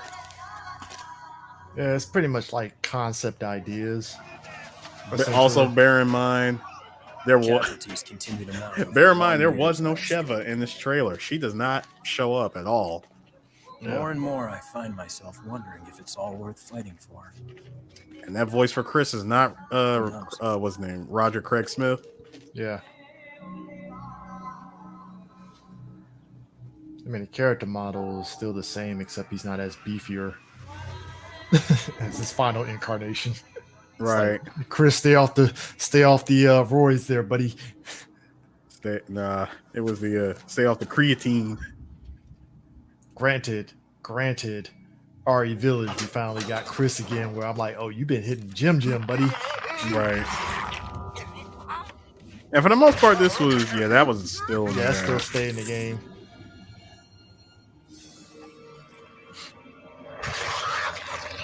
Part of me feels they already had an idea of Sheva, but they didn't. No, I really do think that this was going to be a single game. See, look at this. He could duck. He could fight back. Where is it? At the same time, though, I think there's a possibility they got feedback like a white guy killing black people. Yeah, this is what led to the controversy. Now, I want you to take a look at this. See, there's no way in hell all of this was possible on PS3. I think it was. Bro, we saw Metal Gear Solid 4 on the PS3. It's possible. To have that many enemies coming, the game was already running at a stuttery ass sub 30. It could do it, but I think what would have probably happened was, okay, so we played it. There was a point earlier in the game when you do New Game Plus where if you stay back, I think it was that early section before you get to the next section with where you're staving off where all those crowds of Ganado come through. Yeah, but this is like that would have been half. That would have been half this crowd that would come at you. This is the entire crowd. I'm telling you, this is running off of a freaking dev kit. This is not running off a 360. Here's the thing. I think they could do it, but they would have done a cheat where it's like, okay, they would have cheated to where you would have saw a flood of people coming, but it would have been dependent on I'm speaking as a programmer on this.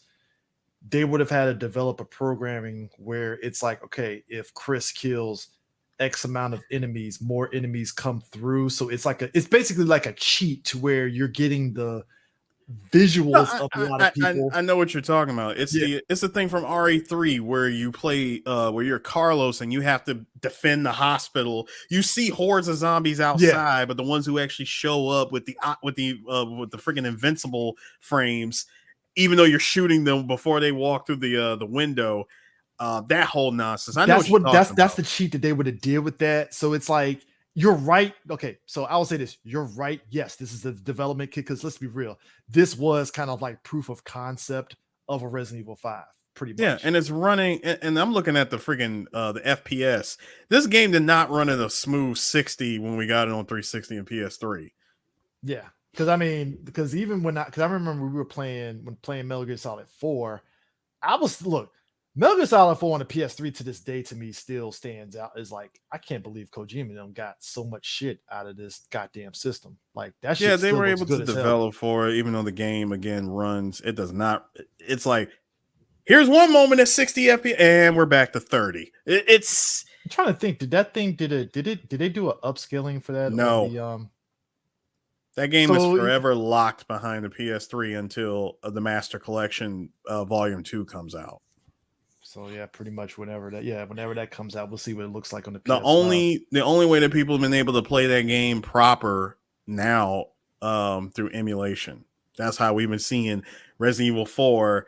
Metal Gear Solid 4, 4K, 60 FPS, and all that stuff, because they're running it through emulation.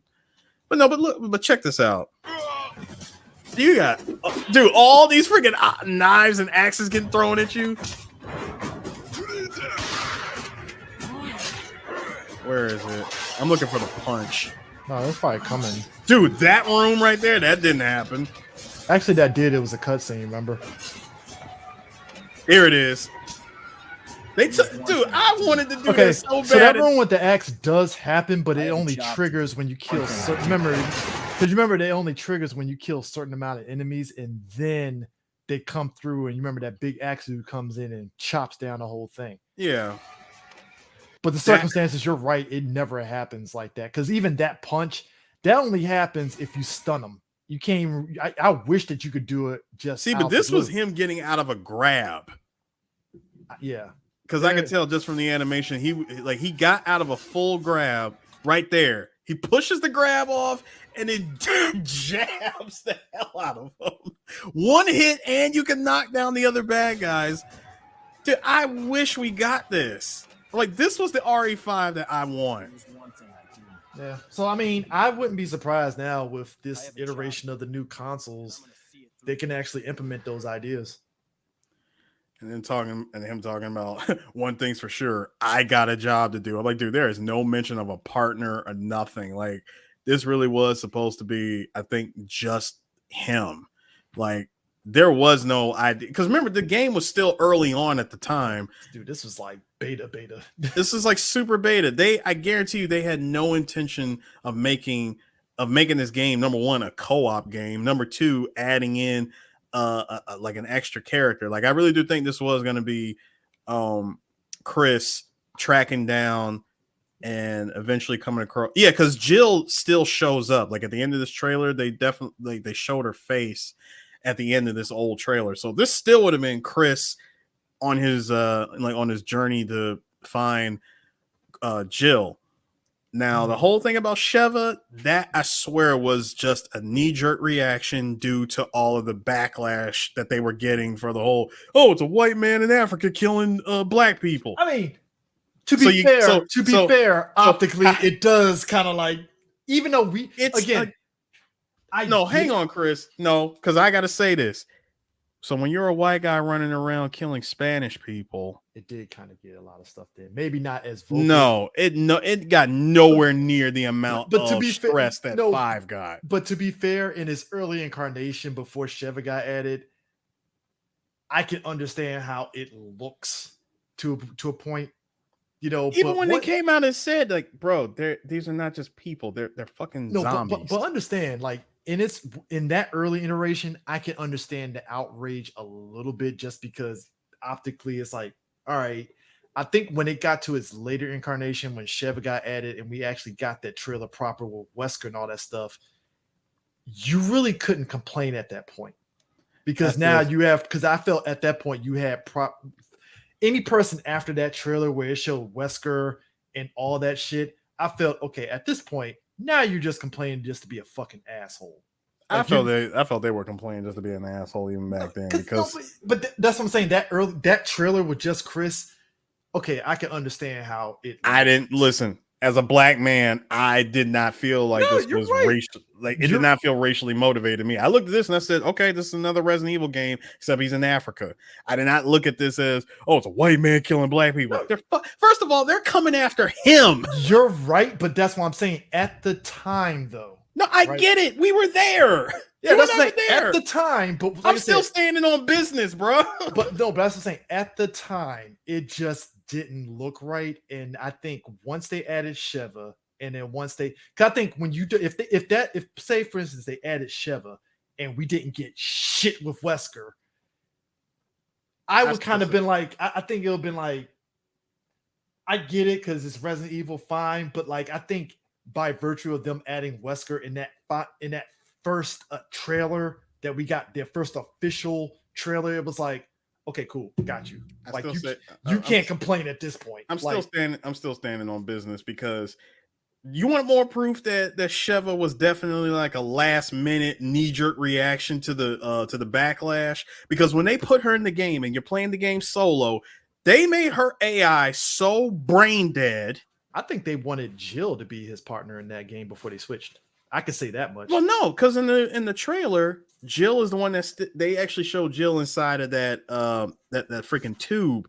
They show her face, so that's why I said, "Oh, this is going to be about him finding her." No, but I feel that there was probably a moment in the game where where he probably finds Jill, and then boom, they partner up, and we get that proper before they probably switched up on it. Because there's a part, because especially when you look at Lost in Nightmares, that's the name of the DLC. Yeah, Lost in Nightmares. It's like, yeah, this like. It's like everything that led up to like Sheva getting added. It's like, okay, I could see why they probably initially maybe had it like Chris searching for Jill, finds Jill, and they team up, and then boom, we get it proper before they said, okay, we got to switch this up a little bit because of X, Y, and Z. I don't know. I still kind of, because even in 6, when you look at RE6, the early iteration of that, there were things in RE6 of their early iterations that was like, 6 was a mess. That 6 was just a mess narrative. It was a mess, like from the jump. With 5, I believe that 5 was trying to hop on the success of 4 by once again taking the character, putting them in a like in a foreign land, have them do all this stuff, looking for somebody. And again, it would have been Chris across the board, because 4 was just Leon. Yes, he had his escort missions dealing with dealing with freaking Ashley, but outside of that, it was just that. Actually, it just dawned on me. RE6. This is what RE6 was. RE6 was definition of doing too much. Yes, doing too much. Like it's the older days that we always say less is better. Like you had a good foundation with 5. There was no reason to make even on the plot front, it was very convoluted because, okay. We went all over the globe. I would have liked a game where it was just strictly Leon and what's-her-face and Chris and Pierre's, because at least those two story points. Leon and Helena, Leon and Helena, Chris and Pierce. That felt better as a crossover. No Sherry and Jake. Sherry and Jake felt like, okay. Sherry and Jake was wanted Nemesis again.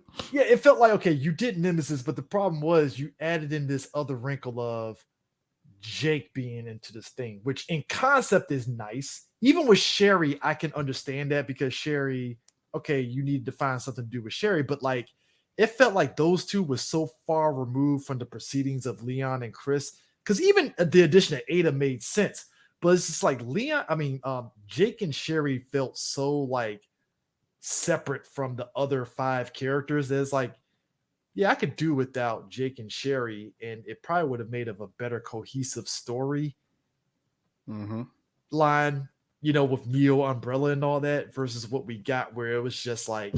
Because the buddy system in that game was jank. Yeah, I mean, like I told you, they made these games with the AI being as stupid as they were. Going back to 5 with Sheva, and this is why I still say that Sheva was definitely an afterthought from all of the controversy that came out, all the unnecessary controversy, because not only was she brought in and given the most brain dead AI on planet Earth, even though she was good at Mercenaries. That's the wild part. no, she's good at Mercenaries because you're playing with her. No, the AI that helps you out in Mercenaries is actually not bad. But playing through the main story, no, she was a fucking headache. Half the time she got you killed when you played on harder difficulties. Oh no, do not play by yourself on professional difficulty. Oh god, you're a babysit. Normal, you're fine. Professional, fuck no.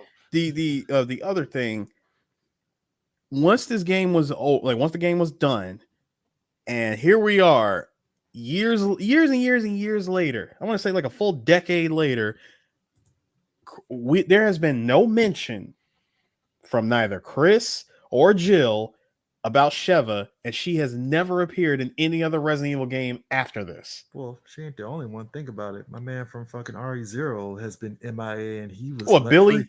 Billy got let free, even though he's closely tied to the proceedings of. So it ain't just Sheva. It's a lot of other characters. Because even if you want, you can count Barry. If it wasn't for Revelations, Barry would have been fucking MIA for a while. Well, he showed up in 3. I don't count that shit. Like, he's in it. It's canon. Hey, I just played 3. Like, it don't matter. The point is, like, if Revelations 2 never happened, we would have been like, where the fuck is Barry at? Well, no. Well, they already explained in the story. He took his family and moved to Canada after people. But here's the funny thing: that was it. But here's remember, Stars was disbanded. But understand, people still want Barry though. That's the people thing. still want him. But you gotta make a game. You gotta give us a story that would make sense to bring him into the game. The dude left Stars. He took his family, moved to Canada. He's done. We're never seeing him again until Revelations 2. That's why I'm like, I don't think it's on purpose that they don't mention it. It's just like, I'm saying that for Sheva. I'm really saying that for Sheva because how are we so many Resident Evil games after 5? Nothing. Listen, I would love to be real. After 6, I mean, they had to kind of start anew here. That's why, like in Village, they established the fact that Chris is kind of bucking against BSAA now, so they could possibly kind of continue that right now. We'll see. Now, I would still love to see the return of Suplex City Josh. I would, but I mean, look, it's all dependent because spoilers for RE Village. We found out that the BSAA has been fucking around with bioweapons. Yeah, who knew? Which I mean, look. In any organization that's supposed to be fighting against terrorism and all that stuff, they end up becoming the damn terrorists themselves. So like the fact that they went into to me, the BSAA was kind of established as like a government entity. So you knew somebody in that government operating was like, hey, what if we use one of those things for our little efforts? And I'm like, this never ends well. Why? Like, surely this can't go wrong. Right. It's the class, dude. It's the classic gaming sin. A giant pharmaceutical company is brought in, to stop, to stop a bioterrorist attack that was started by a fucking pharmaceutical company. You see why Chris in Village at the beginning of his mission is smoking a cigarette? Like, this is some bullshit. Or we saw him in 6 at a bar, like. I told you to leave the bottle. I'm gonna keep drinking. To be fair, that was traumatic. That was traumatic situations. Here. I know it's traumatic, Chris, but I mean, come on. This is a guy who has the worst track record in history of keeping partners alive. Village was just like, unless they're women, of course. Village was just like, hey, boss, you don't want to believe this. Slides the iPad. He just slides the iPad over. All right, we're gonna have to make a stop in Europe right now because somebody catching a bullet to the head after this shit. That's a look on his face like this man pulled out the cigarette like. All right, I guess we gotta stop by Europe after we blow up this fucking village. Literally, this was Chris post Resident Evil 6. I like the convenience of RE Village where everything, because RE Village made it seem as though this thing was huge, and then like when you get to the finale, it's like when you scale it back, it's like all right, they weren't bullshit. It really is a village because it isn't. Because I was expecting it to be like RE4 where shit was spread out. Oh yeah, you go to the island and all, and it's like, huh. All right, well, shit. Nah, Village. Let's be real. Village is Resident Evil 4. It's Resident Evil 4 in first person. Yeah, except minus the over the top island section. I mean, no, the part where you fight Heisenberg in that area kind of counts. That was, even though you find out it's like that shit was like going down the street from it was like going down the street from Wheaton to Silver Spring. It's right. Like, I mean, yes, they kept it more contained, but everything was still a section. Yeah, Heisenberg was you dealt with Lady D's castle. You dealt with the actual creepy factor with the giant fetus being like the regenerator. Let's keep it real. Water section. With the water section, the freaking Del Lago, the fish boss. Hold up, you're a white man going into an Eastern European country looking for a girl. Resident Evil Village is 4. I feel Lady D, we were kind of denied a proper nemesis aspect to her. Nah, Lady D was more like Mendez. Yeah, I think our expectations was we thought it was going to be like Nemesis a little bit, even though it kind of sort of was a little bit. Because she chases you throughout her castle, but it's like really like unless you run fast enough to hide from her. Look, full disclosure, I felt nervous watching speedrunners do the po juke around her and shit. I was like, I'm not doing that. Y'all lost your goddamn minds. Because you really think going around a table that she's gonna actually follow suit and go around the exact same. No, she will go the other way and head you off at the path. I like how motherfuckers were cheating by adjusting the frame rate to get around her. I didn't know you could do that until I was like, how the fuck they gonna? Because it also works the frame rate. Because that move also works in RE2, RE3, and RE4. Like every Resident Evil game. The RE4 one, you can adjust the frame rate. I forgot what boss fight it was for. No, I've seen them do it for like the initial village thing. No, they throw the grenade and you can that one, and you can also use the you can adjust the frame rate for Del Lago. Yeah, I've seen people do. I've only seen like a couple of people do that. But yeah, it's actually kind of an interesting trick. I'm kind of glad Capcom never patched that shit. Yeah. Well, they patched enough of the game that had a lot of people feeling some way. But people, of course, if you got it on PC, you can downgrade that bad boy. I get it. The whole thing where you can like break it into where you can look at the thing and break. Yeah, sniper scope. Yeah, sniper scope through scope through walls and stuff. I mean, I thought it was cool. Yeah, because can you do that in the water room pretty much? Yeah, you could. Back then, I think you had to look for a certain area to do it. I know nobody likes the water room. I mean, the original game, the cheat was pretty much like restarting the checkpoint, and it actually reset everything to where you had to. What you had to do was you started out in one room, and then like you just kept restarting from your last checkpoint over and over again to like drop the amount of enemies that'll be in the room. Then once you made it like under the walkway, save the game and then start it over from that, like load your save data from that point, and that resets everything. Yeah, so it's like I said, I am curious on what Capcom has up their sleeve for 5 and Code Veronica. Hopefully they don't pull a RE3 with Code Veronica and they actually, as long as they still keep the same team that worked on 4 and 2, we're fine. Do not give us don't half-ass it. Don't do none of the bullshit that you did with 3. Like, I'm to this day still pissed off that you took my favorite Resident Evil game and just ruined it. To be honest, with the way I still maintain the way that they did 3, if they said that 3 was like DLC for 2, I probably would have been better satisfied with that versus it being a full-fledged game. Even though 3 was supposed to be a spin-off game because they didn't know what Resident Evil game. Yeah, back in the day, that was like last minute. Like, it was last minute. Yeah, it was last minute. But you think about, but it was good. Yeah, for last minute, and also the fact that a lot of game companies did it. They reused resources from 2. Yeah, they did. and also Dino Crisis for their production for RE3. Mm-hmm. It was actually pretty good because I Again, mean, you can get listen, a game could be super last minute you can use all the resources that you got from previous games as long as you could tell a good story. The writing, the writing is good, the production is good. You throw in all these extra things that you can do now in 3 that you can never do in 2. That's what made the game so good. Hell, you can make your own ammo, you can upgrade your weapons. Like none of this stuff was in 2. Like, and you bring in a cool villain like Nemesis. That's why I said 3 is my favorite. yeah.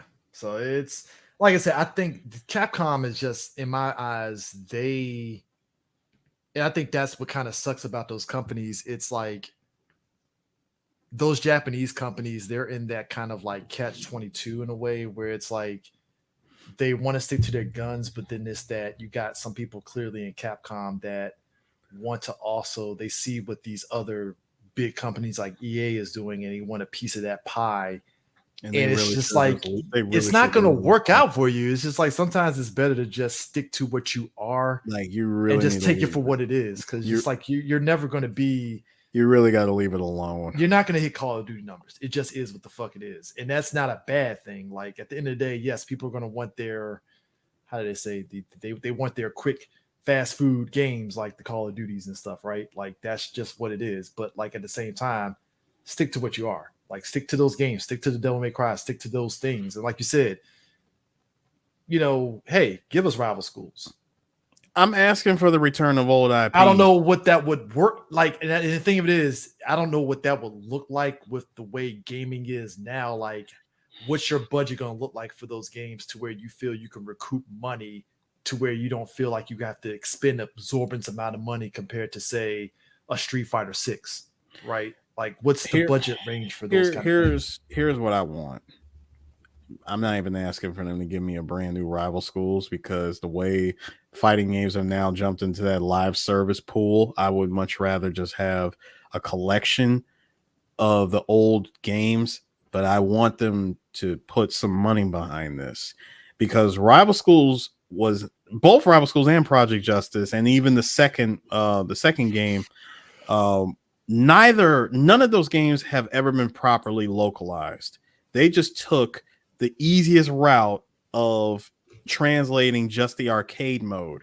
But there are so many additional modes and features that was in the original Rival Schools and Project Justice that never got translated. And I would love for them to give us a proper collection with both of those games with everything fully translated. I mean, come on, if a fan can go out of their way and do a proper fan translation of Psychonauts. What's it? No, not Psychonauts. What was that Kojima game that he made? Snatcher. Yeah, Snatcher. If we can get if you can do like a full fan translation of Snatcher, or Psychonauts was the other one. Psychonauts was another one that got a fan translation. And just other games, all those Sega Saturn games that got fan translations proper, like everything is 100% in English. If Capcom could just put the money behind it and release that, I would buy that day one. Oh yeah, I mean that's day one. Yeah, I mean that is. I would do something I haven't done in decades. Pre-order it. I would pre-order the game. I would actually spend day one money on it, but because they're not doing that with neither Rival Schools or Power Stone for that matter. Power Stone is a fun game. That's something they could easily just release and put it on all current hardware and just keep it moving. I think that's the balancing act for a lot of games. It's like in this gaming scape of like publishers, and I mean, look, a reckoning is already coming in the gaming industry in terms of like there being a possible crash in some way, shape, or form. I don't know if it's going to be like full hard stop. I mean, is it going to be the same as the crash of the 80s? No, but I definitely do see some kind of crash coming where game companies, publishers, and developers are going to sit back and be like, all right, we need to reassess. Why don't we just start putting out original stuff? Not even that. I think it's the aspect of, do we really need to spend absorbent amounts of money Which they don't.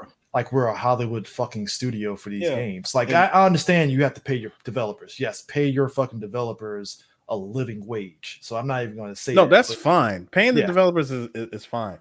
What I'm saying is you guys don't need to spend stupid amounts of money on a game that comes out and it's still broken upon launch. How is it that the indie side, with the limited budget and resources that they have, can put out a game that works like that? I'll take it a step further. I understand a lot of people aren't fond of it. How is it that Death Stranding and even its director's cut, I haven't heard anybody say a peep negative about it being a buggy mess or anything. Like people talk about how it's just a walking simulator. That's fine. I haven't heard anybody say anything when it initially launches of it being a buggy mess per se. The reason why that is, Chris, is very simple. How long did Death Stranding take to come out? Years. Who 4+ was behind? years. And who was behind Death Stranding? Well, Kojima, obviously. Since when has Kojima ever put out a game that was a buggy mess? True, because you know how long Metal Gear Solid 4 took. So yeah, Metal Gear Solid 4 did take some time. Yeah. And even with the limitations that they had to deal with, even with that game, it still worked from the jump. And that's my thing. I think because even when you look at games like Last of Us and all that, it's like I think gaming companies need to go back to that, where it's like, all right, maybe we don't need to rush out a fucking game because the general audience can't sit their asses down and be patient. Because that's the other thing I kind of hate is that there is a segment of gamers that are impatient as fuck. Like right now, I think we talked about in the last episode the whole thing with the Insomniac leaks, right? And with Spider-Man and all the Marvel games. Oh yeah, and the Wolverine game. And I'm sitting back and I'm sitting up there looking at people talk about it, bitching and moaning on why we can't get the game. I'm like, guys, y'all will sit here and bitch and moan about gaming companies rushing games out. You not feeling as though your $70, $60, $70 is worth the money for what they put out. You mean to tell me that you can't be patient and let this gaming company actually finish the Wolverine game? Because there's nothing about this Wolverine game that got leaked that suggests that you will legit play $70 for this fucking game. Well, nah, I'm not gonna say that. No, I'm just saying it's just no. I'm saying from what I've heard, from what people leaked off of that game. Because again, you got to scour the internet to try to find. Oh, I've seen it. I've seen the clips and stuff, but there's nothing about it that gives me like, oh, I'll pay $70 for that. I'm like, well, no, I'm talking about people who found the script. Like they actually found like the story on it or whatever, and they looked. And of course, this leads into our boys, good old neckbeard YouTube. Loving. Already called the game wokety woke. Which I mean, to be honest and stuff, I don't care. I get it. Everybody's got their grievances with both Insomniac and Naughty Dog. Like, I'm gonna say the fan base definitely got divided because during the Uncharted days, everybody loved Naughty Dog, and during the games that Insomniac put out, everybody loved Insomniac. But now current year, fan base is definitely divided. Because I mean, just as a preview, at least I don't know if this is the same thing you saw. Like the only thing I saw from the plot of it is that I guess the whole issue is, the whole plot of the supposed Wolverine game. This is not even solid set in stone, but I guess it's like Wolverine piecing together some memories or whatever. I think. Yeah, take it with the tiniest grain of salt. Yeah, it's huge grains of salt because it's just. That's why I said at the end of the day, I think gaming companies they're going to have to take a step back and be like, all right, what is our priorities? Do we want to I think at the heart of it, it has to be make people feel that their $70 is worth the money for what they're paying. And it's the easiest way to do that is very simple. Just make a good game. That's a broad stroke. No. When I mean by that, Chris, I mean I'm expand. Allow me, please. To expand. I know. I'm letting you expand. It's just that's a broad statement. No, but when I'm saying that, I'm saying that in the connotation of make a good game. In other words, make sure the story is good. make sure the gameplay is good, make sure the game works, make sure you have done extensive testing. If it takes you an additional 1 to 2 years, fine, do what you need to do to make sure this game is good and polished, because trust me, the player base and the fan base will appreciate that the game did not come with a day one 40 gig download patch. Instead, they were able to Cyberpunk. Yes, instead the game was able to work off rip. You told a story, you told whatever story you wanted to put together, and the gameplay is solid. You know, how with all the advanced technology we have today, how is that still the most difficult part compared to back in the day? Well, I'm sorry to sound like old man. No, I'm sorry to sound like old man gamer here, but it's a genuine question. How is it that this is different? Shit, man, yo, if this was the old days. Yeah, now, well, the thing about the old days, they the old days. Just saying, sir. No, that clip means nothing to me. That is a genuine question that I'm asking. Like how you push back. That don't mean shit. That don't mean shit at all. I'm not saying I want the old version of Street Fighter 2. No, I'm just saying, how is it that with all this advanced technology, like all of this shit, and yet you still cannot put a game together that works? But I think it goes back to the thing of like, and that's why I say I don't want to put it all on the gamers, but I think it's the impatient of gamers. Because like, look, like when Insomniac delayed New Game Plus for Spider-Man, right? I think my only complaint about that was, well, why was New Game Plus not part of the game from jump, right? That's a legit complaint, because it's like that should be something that should be embedded in the game off rip. Like it ain't from even the jump. It ain't even a fucking question on that shit, right? That was the only thing I really that I felt some way about, right? And it wasn't like the game was tied to a movie or something. Yeah. This is just a game by itself. You could have did what was necessary. Yeah. Make the game and put everything in there that you need to put in. I'm not saying like how in OG Spider-Man 2018, where you got the Black Cat the expansions, the side stories, and all the stuff that came after the initial game launched. I'm not even saying all of that. I'm saying with the amount of stuff, the amount of work that you put into this new game, how is it that the most basic thing somehow was left off the table? Yeah. New Game Plus. It's like, bro, that's like not adding checkpoints or autosave. Yeah. I mean, you put it in the old game. How is it that it's missing in this new one? Developers, what are you doing? What's going on? And that's the thing too. It's the aspect of if this crash or whatever is going to happen, implode. I mean, look, to be honest, we already see it starting with everybody being laid off at all these companies, right? And yes, that's the other issue too. Listen, Microsoft, Sony, Insomniac, EA, everybody is getting laid off, and the other. It's bad. Yeah, and the other aspect of it is it also addresses something that, like for instance, that there was a Spider-Man multiplayer that was supposed to come out from Insomniac that got leaked after they. I don't think it was Insomniac that laid off anybody, but it was Naughty Dog had laid off folks, right? So one of the reasons why Insomniac never released that multiplayer thing is that it was going to be a live service game, and I think the lead developer from Insomniac was like, well, the problem with live service games is that you need a dedicated group of people consistently on that, especially when it comes to doing fixes and adding updates. And unfortunately, we don't feel the need to hire more people, because what's going to end up happening is we hire all these people for this, and then once the span of that live service games reaches its end, we gotta lay them off. Yep. And that's not not only do we gotta lay them off, but we also gotta kill the servers to that game.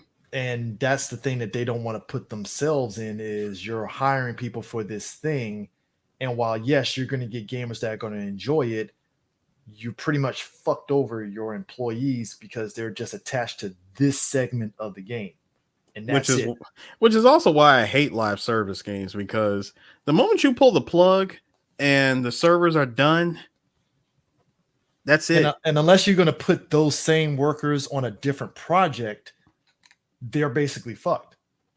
Because that was the reason why you hired them. You hired them for this project, and I think that was the same issue that was going to run into with the Last of Us multiplayer thing. That was also going to be a live service, and Naughty Dog was like, "Oh no, we're not doing this shit," and they nixed it because it makes sense. Because it's like, why put yourself through that shit? Because Naughty Dog already had to like lay off some folks. So why? Because and I think that came from the crash. I don't know what people, but they had to lay off amount of people. Now it wasn't huge compared to other companies that was laying off, but being laid off, people got laid off, and nobody wants that. I don't like seeing people out of a job, but when your main company is screwing up the way that they are, bro, it's time to. That's the gaming industry as a whole. Like, I know that's the gaming industry as a whole, but I'm talking about when you're working with a company that's screwing up this much. If I were you, I would hop on LinkedIn and make some connections. Just saying. Yeah. So, but yeah, that's it for pressing buttons. Also, I hope you enjoyed me and D's Tekken 8 thing that we did recently with HAG Entertainment. It was fun. They had a little bit of technical issues, but they're actually going to basically kind of revise that whole thing for their whole thing for an event that they did for the first time with Tekken 8 and stuff. The production looked pretty good, especially the stages and everything. It actually ran pretty well. Shout out to Aim Hit Go for actually running that tournament as smooth as they did, which was great. So yeah, definitely check that out on our YouTube channel. We did that, and I don't know. You got anything else, sir? Yeah. Let's just get. No, I was just gonna say. It's like yeah, I do. I hope all future games going forward come out and not become Skull and Bones, because that's a game that's never coming out. You have bigger odds of the Detox album coming out. That game ain't never coming out, bro. But no, I really want the gaming industry to just get better. I mean, really get away from this live service nonsense. Do away with battle passes, bro. Battle passes are the new online passes. Remember Online Pass back in the day? You bought a used game and you had to pay $5 just for the Online Pass? Stupidest shit ever. Online Pass never died. It evolved into the Battle Pass. Online Pass is $5 if you bought the game used. Yep. Gaming companies were really scared of GameStop. Ain't that a bitch? You're scared of a company. You're scared of a company that is known for fucking its customers over. Here's the peak irony. GameStop killed themselves in the grand scheme because here's the funny thing. The gaming studios did not even have to do the online pass because look where GameStop is now. I know. But it took them, let's be real, it took them a clean decade for it to get to that point. But right now, GameStop is pretty much the Walking Dead. Yeah, that's the thing. That's why I look back on that online pass debacle like, well, that was stupid, guys. You didn't have to do that shit. You should have never initiated that shit in the first place. But that's why I'm really wanting gaming to go in a better direction. I really want them to go in a completely different direction for the better. Can we just go back to artistic expression and not so much pandering, not so much we got to tick boxes, we got to do this. If you really want that sort of thing, look at the indie. Go to the indie route. Talk to indie developers. Look, I'm not even gonna go into ticking boxes because that is a can of worms conversation. No. When I'm talking about ticking boxes, I'm talking about across the board, not specifically one thing that's the hot button of today. I'm talking about just ticking boxes on just stupid shit. Oh yeah, like hey, is it live service? Yes or no? Oh, okay, I'm about to say you gotta specify that because I was like, oh okay, yeah. I'm talking across the board of ticking boxes. But that's also the other thing too. That's why I say it's a little bit of like us as gamers on that because it's like these studios feel like they have to keep our attention, but it's like, bro, It's not that hard. Live service isn't going to keep my attention. Live service is going to make me run away from you. Like we already saw. Look, the fact that right now Suicide Squad killed the Justice League live service fucking roadmap is like a shit show to where it's like finito. I saw the ending to your game, so you're expecting me to play through your fucking post-game live service to get the finale to your game? Get the fuck out of my face with that bullshit. It's done. It didn't work for Avengers. Why would you do it here? And look at that. Avengers is not only dead, it's delisted. You can't even download that game. And they gave you, and hell, here's the kicker. You can still play the game, and they gave all the stuff for people for free now. Yeah. So it's like, you still know, doesn't help. It still doesn't help. The game was still bad. You know, so it's just, again, good story for that game. But yeah, it's the live service was just like, live service killed it. Live service as a whole should be illegal in gaming. Because what's going to happen when, you know, if somebody years from now wants to play the game, they can't play it. The game they could play it. It's just going to be strictly just no. I'm talking that bullshit where the game has to be connected to the internet, and if the server for that game is shut down, you can't even play it. No, you can't.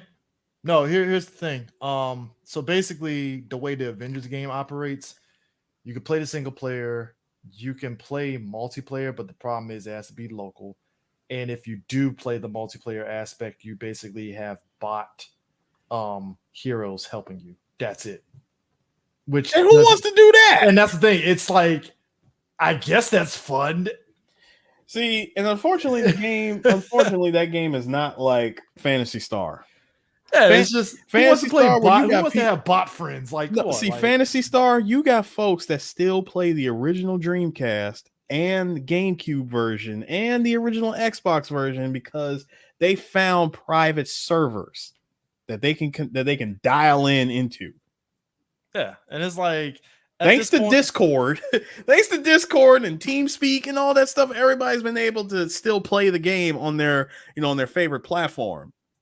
Yeah, and that's the thing. It's like, who wants to play with bots? Like, it's like that was like the shittiest workaround for that ever. Is like, really, like that's what we're doing. No, because unless you made the bots that highly intelligent, unless the bots are really that intelligent, no, you're gonna get bored real quick. It's like, I don't trust you to make the bots competent. Sorry, it's just not in the cards here. So, but yeah, that's it for pressing buttons. This was a fun 3 hours. We were actually I feel we weren't doing a lot of like, what's next in the gaming. He's like, no, you had a concise breakdown, organization.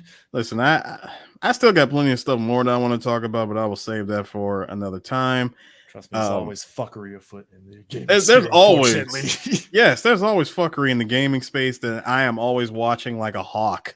And I like to get enough of a story. I don't really want to jump on stuff and be like, oh man, so here's what's happening. So what can we expect from this later? No, I want to wait until we get enough story. And then that's why, sure, it might come out late or whatever. But hey, I want to make sure I get the whole story first. Yeah, last thing you need is to be like, oh, so you didn't get the full story. Yeah. Or I don't want to be that guy who puts up videos off of just speculation. Yeah. So, but yeah, I hope that you continue following us on Twitch. I am going to still be continuing streaming Infinite Wealth and probably other stuff. I need to figure out a way to integrate like Discord, so like I can get all three of us on while I'm like streaming. So you can. I got Discord. Okay. Well, yeah, I can try. Well, I gotta find a way to try to like integrate it into like the stuff into OBS. I think there's like a stream key or something for it. Yeah, so I can capture the OBS stuff, so we can get some 3BG shenanigans while we play. Because if you heard our conversation Saturday before we did Godzilla X Kong, that was probably the funniest conversation. That if we had streamed that on Twitch while we were playing it, I think there would have been a huge uptick in folks like, what the fuck is going on here? Like, that was probably the funniest conversation that was cathartic that needed to happen. Hold on. What? because we have It a was bunch before I hit record, so we were talking about a lot of the stuff with SBI. And oh God, yeah, that was the funniest conversation that was cathartic that needed to happen because it was just like, oh God, that's why I said I had so much stuff that I want to say, but I ain't gonna say it now. We already gone 3 hours in. No, nah, the God. SBI stuff. It's like I think us talking about it offline was way better for a conversation because it's just like it finally. It was one of those situations, folks, that the conversation we finally were all on the same page on it in the sense of really kind of getting to the root of what the fuck it was. And it's really at the end of the day, it's the because I had to be the one I had to go through the trenches getting all the necessary information and presenting it. I get your, listen, Chris, I get your grievances that you have with Neckbeard YouTube and how they react to everything. Look, at the end of that conversation, I was like my man from fucking White Man Can't Jump. Fuck all this. I'm going to my car and get my gun. I get it. Because it was literally the both of y'all motherfuckers are crazy. I'm shooting both of y'all. All right, fuck this. Like that's where it was at. That's where I was at the conclusion of that. That's how much I was really at the end of the day. Like, nah, fuck all this shit. I'm getting my gun. I'm shooting both of y'all motherfuckers. I was cracking up because the whole time I'm saying all this stuff to Chris, I'm like, dude, it is what it is, man. Like, I'm sorry. I'm sorry, but the truth was never meant to be pretty. I'm just telling you how it is. Don't shoot the messenger. I'm just telling you what's going on. No, I know you meant well, and I know you wanted these people to mean well, but they really don't. Yeah, it's just, to me, at the end of the day, it was just a situation of just like both sides were crazy. And it's just like, guys, I'm just going to shoot both of y'all so we can just start to zero again. The clock reset so we can just get back to it. That's at the end of the day, I liked how that conversation went where we were all like, okay, so we're all on the same page now. Cool. Gotcha. I'm like, yeah. I'm like, took you finally. And I always felt like I was alone on this. I was like, come on, y'all. Y'all know it's not that. It's just at the end of the day, like I said before, you wanted it to come from someone who didn't throw the word woke around like as an exclamation point. Well, not even that. It's just at the end of the day, D said it and you said it. At the end of the day, we are, because of the nature of how online is, we're never going to have a nuanced conversation because nuanced conversation is boring. It's not sexy enough. Yeah. So, I put somebody flying in there or something, bee in there or something. No. I just it's raining outside, so all of a sudden, is it leaking in there or something? No. Man, don't even get me started. My bad, man. I had that happen. My freaking back when we had that crazy ass rain and wind, I actually did get a leak. Oh, it's raining outside now. So yeah, I'm just double checking and making sure everything is straight. All right. Well, anyways, folks, that is it for pressing buttons. We will catch you guys later. Peace. Dude, I did.